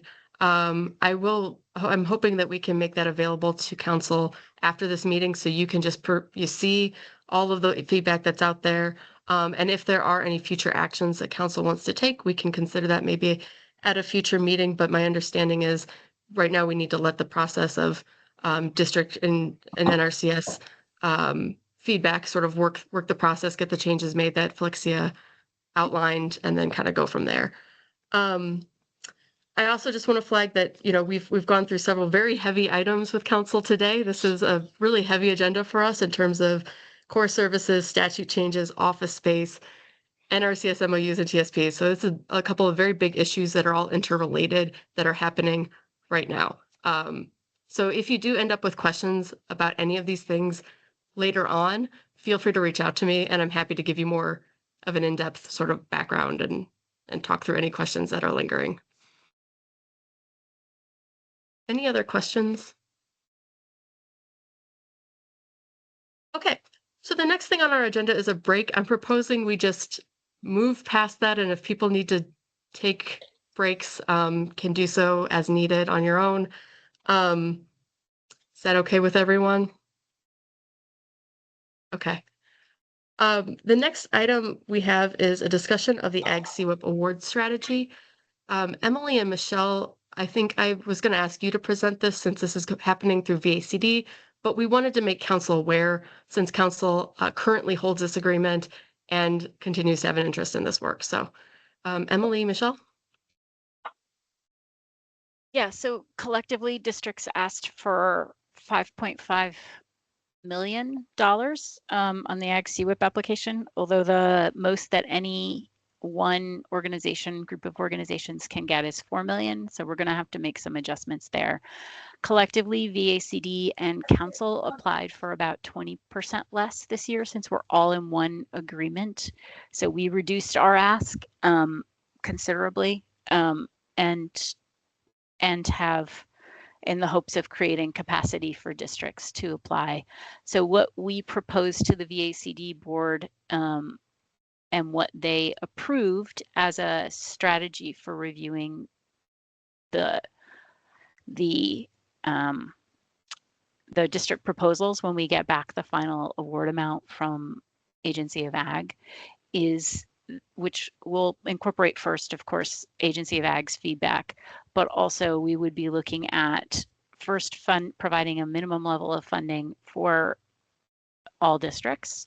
And then secondly, we would be looking at maintaining funding for existing staff. So maintaining, at the very least, keeping districts funded at the level that they currently are over the last 2 years of this. That we have an expiring 4-year agreement, but that there was considerably more money in it, that agreement, for the last 2 years, because there was an amendment partway through. So that's the strategy that we presented to the VACD board, and that is the strategy that the VACD board approved.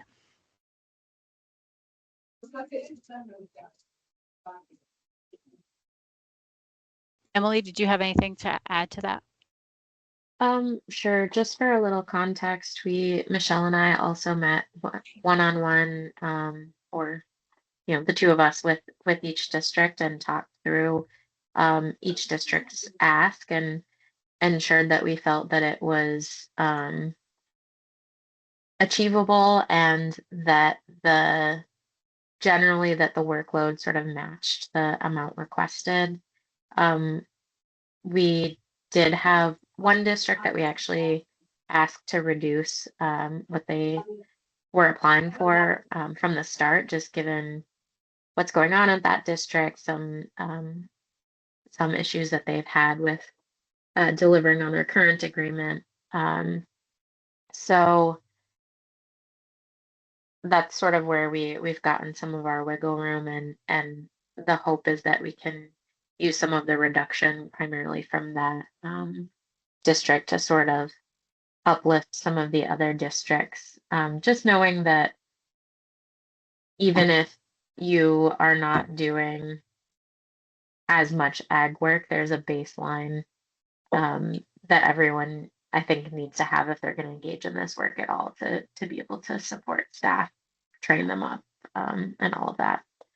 So that was kind of our thinking. We also got feedback from the Agricultural Advisory Committee, which has some district managers and some district staff members. But yeah, I think that's everything. We obviously are gonna see how it goes when we get the feedback from the agency, but we are hoping that folks will continue to be able to support their programs. We might not have a ton of opportunities for growth in this upcoming agreement. So that's where we're at. And previously, this award was held through council, and primarily the finance committee was involved in making some of these financial decisions. I think it was run by the full board, but they were the ones that were a little bit more involved in the details. And even though we applied under VACD this time because of sort of the investment that council has had in this in the past, and we've had a lot of folks spend a lot of time and give a lot of thoughts on how to sort of manage these decisions. We wanted to just keep everyone in the loop. So, happy to answer any questions if folks have them.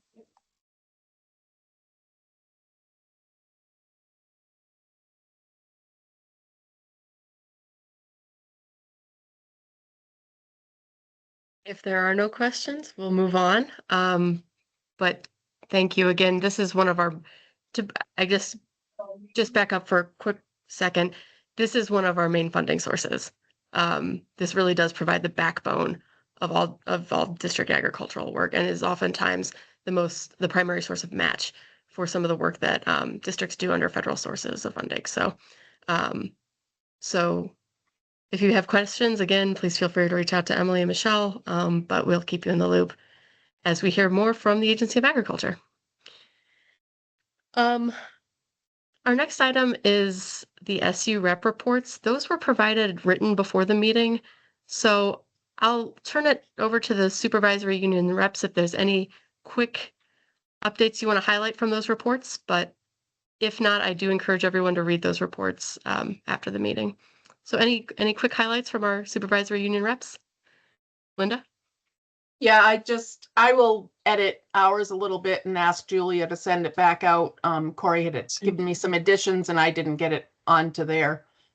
So just look for that. Thank you.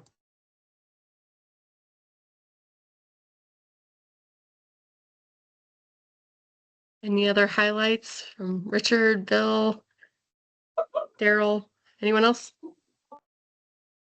Yes. Okay. Well, again, please read the.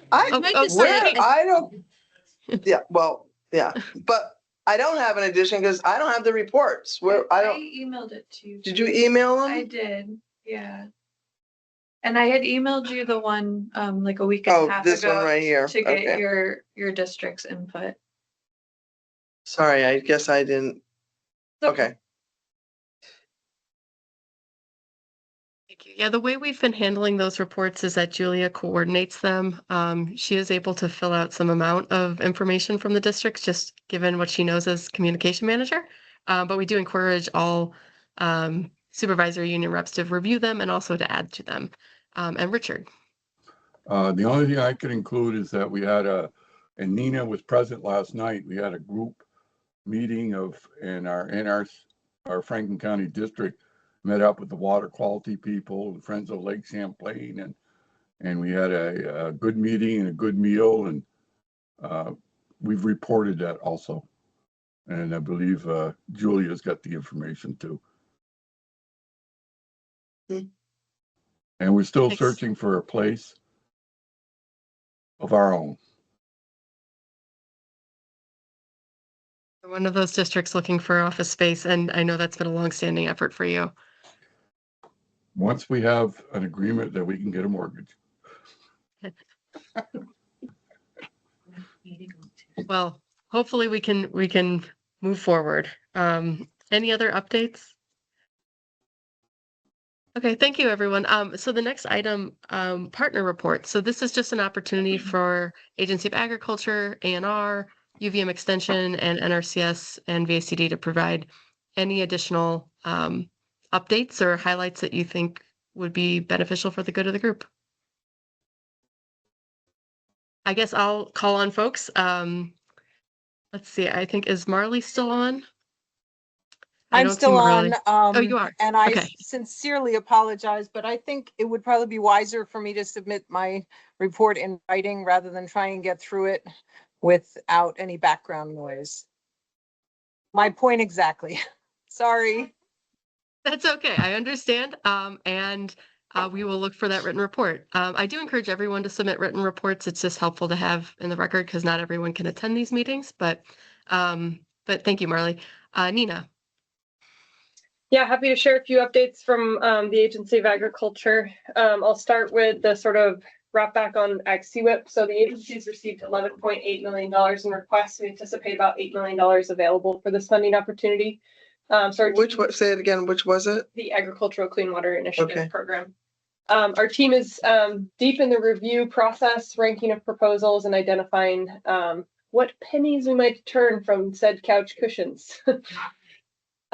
We are in the process of hiring an engineer for the Middlebury USDA office. This is a position that's supported by the Lake Champlain Basin program, and we'll hope to support some of the engineering needs that we have in the state at this very moment. It's been vacant for a period of time. The individual who was previously in this position left while there was some concerns about federal funding last year, and so things were paused until we had authorization to hire. We tried to hire twice unsuccessfully. I can report we have lots of applications. We're excited to jump into that next week. We are preparing for the Farm Agronomic Practice Program April 1st deadline. We see most of our farms seeking grazing support and early season frost seeding through the spring application deadline. We are preparing for our Best Management Practice Program application deadline of May 1st. For infrastructure on farms. And just a couple of notes on sort of legislative topics to have some awareness on. There's a couple of key pieces of information that are being discussed at the legislature.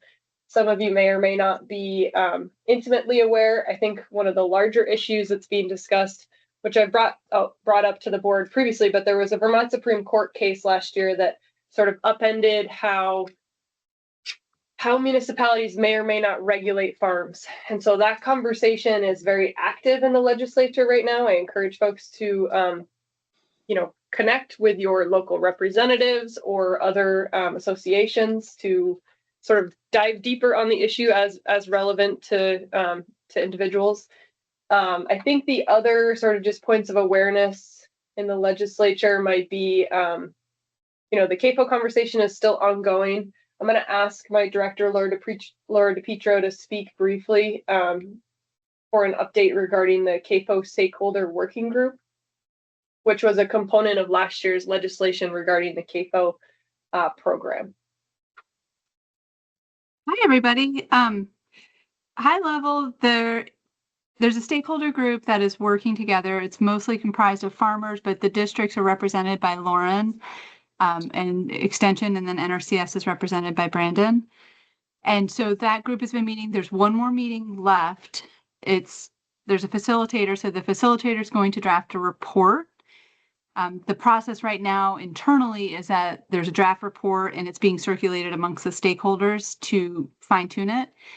And the goal is that the facilitator is going to kind of get a sense of who and how each person in each entity group feels about each of the items within the report. So sort of get a poll of like, do 70% of the farmers agree with the statement or not? And where do the environmental advocates stand? So we should get some sense about how people feel about the report in terms of the composition of the group. That will all come forth probably in, I don't know, maybe 3 or 4 weeks is my guess based on the timing of everything, because the next meeting's out into the end of next week, I think. And so the goal, I believe, is that report has to go to the legislature, and then the legislature will do what it does with it. I can share, I think there's a lot of interest in this group continuing. And I think this group has gotten really educated on a lot of the details involved with how farms are regulated in this water quality space. So I think it's been an immensely important process. So those are the next steps. And I'll just mention there are 2 other pieces. Nina mentioned the REP municipality, but there's 2 other things going on in the legislature that sort of tie, they do tie to farming, obviously. But one is, when farms start to develop products and they end up coming across needing wastewater, and so DEC requirements for wastewater, neither agency has proposed this language. It has come through, someone within the community, but that conversation is coming up too, because even if you do some things, like, it's been interesting from my perspective, the legislature has really tried to do a good job of like saying, create accessory on-farm businesses, really try and diversify and make it so that you can make your business whole. However, the check back to how that ties to other regulatory components like wastewater really wasn't worked out. And so I think people start to expand their businesses and then learn, oh my gosh, I've had this massive bill for a septic system that I've got to put in or something like that. So that conversation is ongoing, and Nina, myself, and other members of both agencies are involved in conversations to just try and make it better, right? I think everyone's on the same page. Everybody wants to make sure that nobody has a failed septic system and that everybody can make sure farming continues to operate in this way. The other topic that is going to be up for discussion is we manage a non-sewage waste program. And so basically imports that come onto farms, most of the imports are things that were previously regulated under solid waste, which includes like brewery waste and things like that. So that would normally be regulated under solid waste, and then it can be discarded on farms.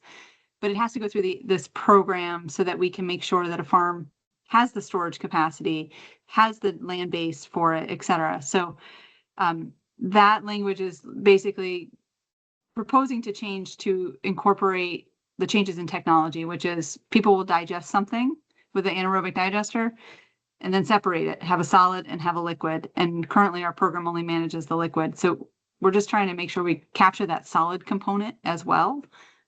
Because that is obviously it's the same product. So anyways, those are the legislative updates, and I'm happy to answer any questions. Just 2 quick things to add, Claire. The Northeast Dairy Business Innovation Center, which is a federally funded dairy center through our agency, is running a summit in March. And that's open for registration. It's in Albany, New York on March 10th to 11th, and it's the Northeast Dairy Innovation Summit. And then I'll just mention there's funding that's gone through, can't remember exactly how it routes, but it's through the Champlain Housing Trust for farm worker housing repair. And so I'll just highlight that for folks, that there are funds for that type of activity that you can let the folks in your organization know about. It's through the Champlain Housing Trust. Thank you. Any questions for Agency of Ag? Okay, Travis. Yeah, I will not bore everybody with my update, but I am sharing my screen so that you can see my written report. And if you click on those blue underlined topics, you can find out more about what's happening with NRCS. Probably most important to you is you want to know what the agency's priorities are for future opportunities to partner with us. And then you can see kind of where we're at here down at the bottom, what we're looking at for fiscal year 26 conservation program funds. With that, I'll turn it back to you. Thanks. Thank you so much, Travis. I do have a copy of that report and I will send it out after the meeting. Michelle.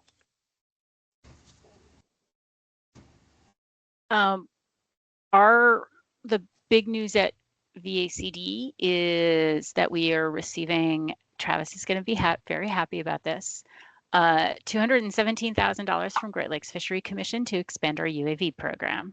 So that's a new UAV that will work, that we can fly on federal jobs, which we can't fly our current UAV on because it was made in China, and a LiDAR sensor. As well as some additional equipment and software and that kind of thing to process LiDAR data.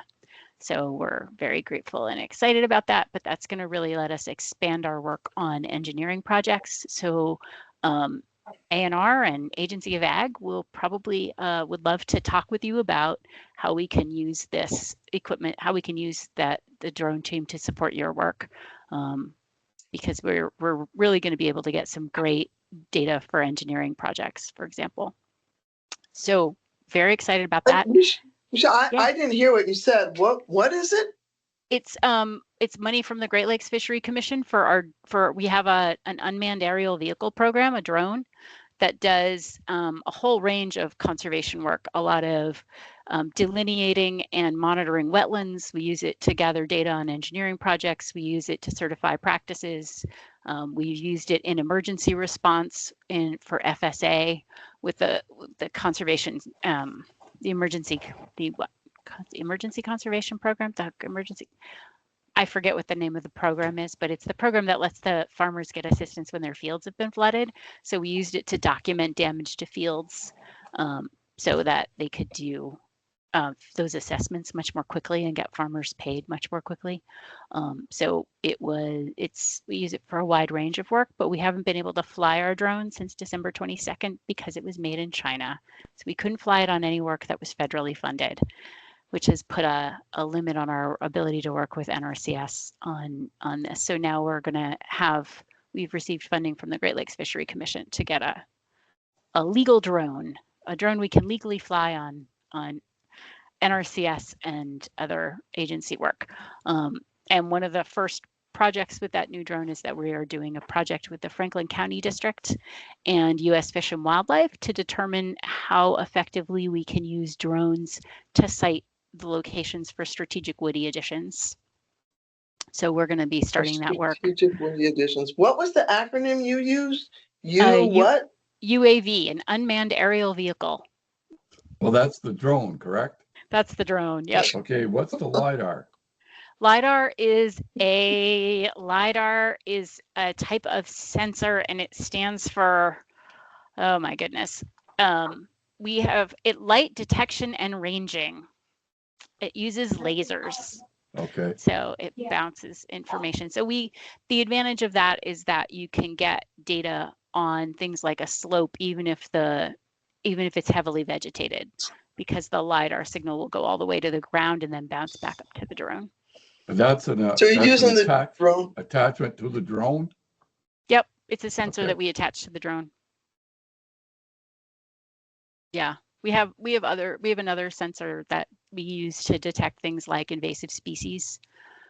So we've used that to do some invasive species detection in the Connecticut River to help the Windham District with their water chestnut removal. And we use it a lot to detect invasive species in buffers and wetlands. So we're very excited about this. So Linda? Yeah, I'm just going to quickly brag a little bit. It's been very exciting to me to see that this UAV program, the Luke and Shannon presented, and you may already be aware of this, but at both the Northeast NACD regional meeting and just recently out in San Antonio at the NACD that would be redundant, but at the national annual meeting, and had some great attendance. I did not take part in that breakout session because I've seen their roadshow, but I heard great things about it, and it's just really cool to have Vermont and also White River and their Farm Force team did a presentation at both meetings, and our locally led process was also highlighted at the Northeast meeting. So it's just been very exciting to me as someone who's been going to NACD meetings now for like 15 years or something, to see Vermont have 2 different breakout sessions. I mean, there were 60 breakout sessions at this meeting this year, but still, it's just kudos to Vermont and all the hard work that our staff and districts do. Thank you so much. Oh, Richard. Just a quick question. The old one, which you can't use for Fed programs, is it still usable? Yes, we can use Okay. it for non-federal, anything that's not federally funded, we Not can still federal. use it Okay. for. Well, thank you. Any other questions for VACD? Okay, we have 4 minutes left in our meeting time. We do have the DM rep reports on the agenda next. I'm happy to stay on, but I understand if people need to start dropping off. But Corey, Sarah, anything to report from you guys? I don't have anything additional to report. Mostly just the information gathering for the conversation earlier, but I don't know, Sarah, if you have things you want to share. No, I didn't come prepared to share anything. Nope. Well, thank you both for your work in collecting all of the feedback on the MOUs, the UCAs, and the GSP.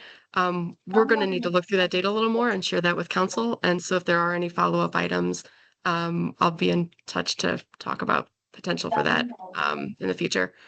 But I think that's it for our agenda today. I want to thank everyone for bearing with us through some of the technical difficulties we've had. I particularly feel bad for Willie. It was his first meeting as board chair, and it was Chris's first meeting as UVM rep. So a lot going on for both of them in their first meeting. And I do want to just note, I'm normally there in person. I plan to be next time around. I love seeing everyone in person, and I encourage it for the future. I'm just sorry I couldn't be there today to see you all. Anything else before we close out? I just wanted to mention the VACD job board that the district manager position for Memorial is up. So if you know anyone, you can forward it to. And VACD is hiring an HR manager, and there's still about a week open in that position as well.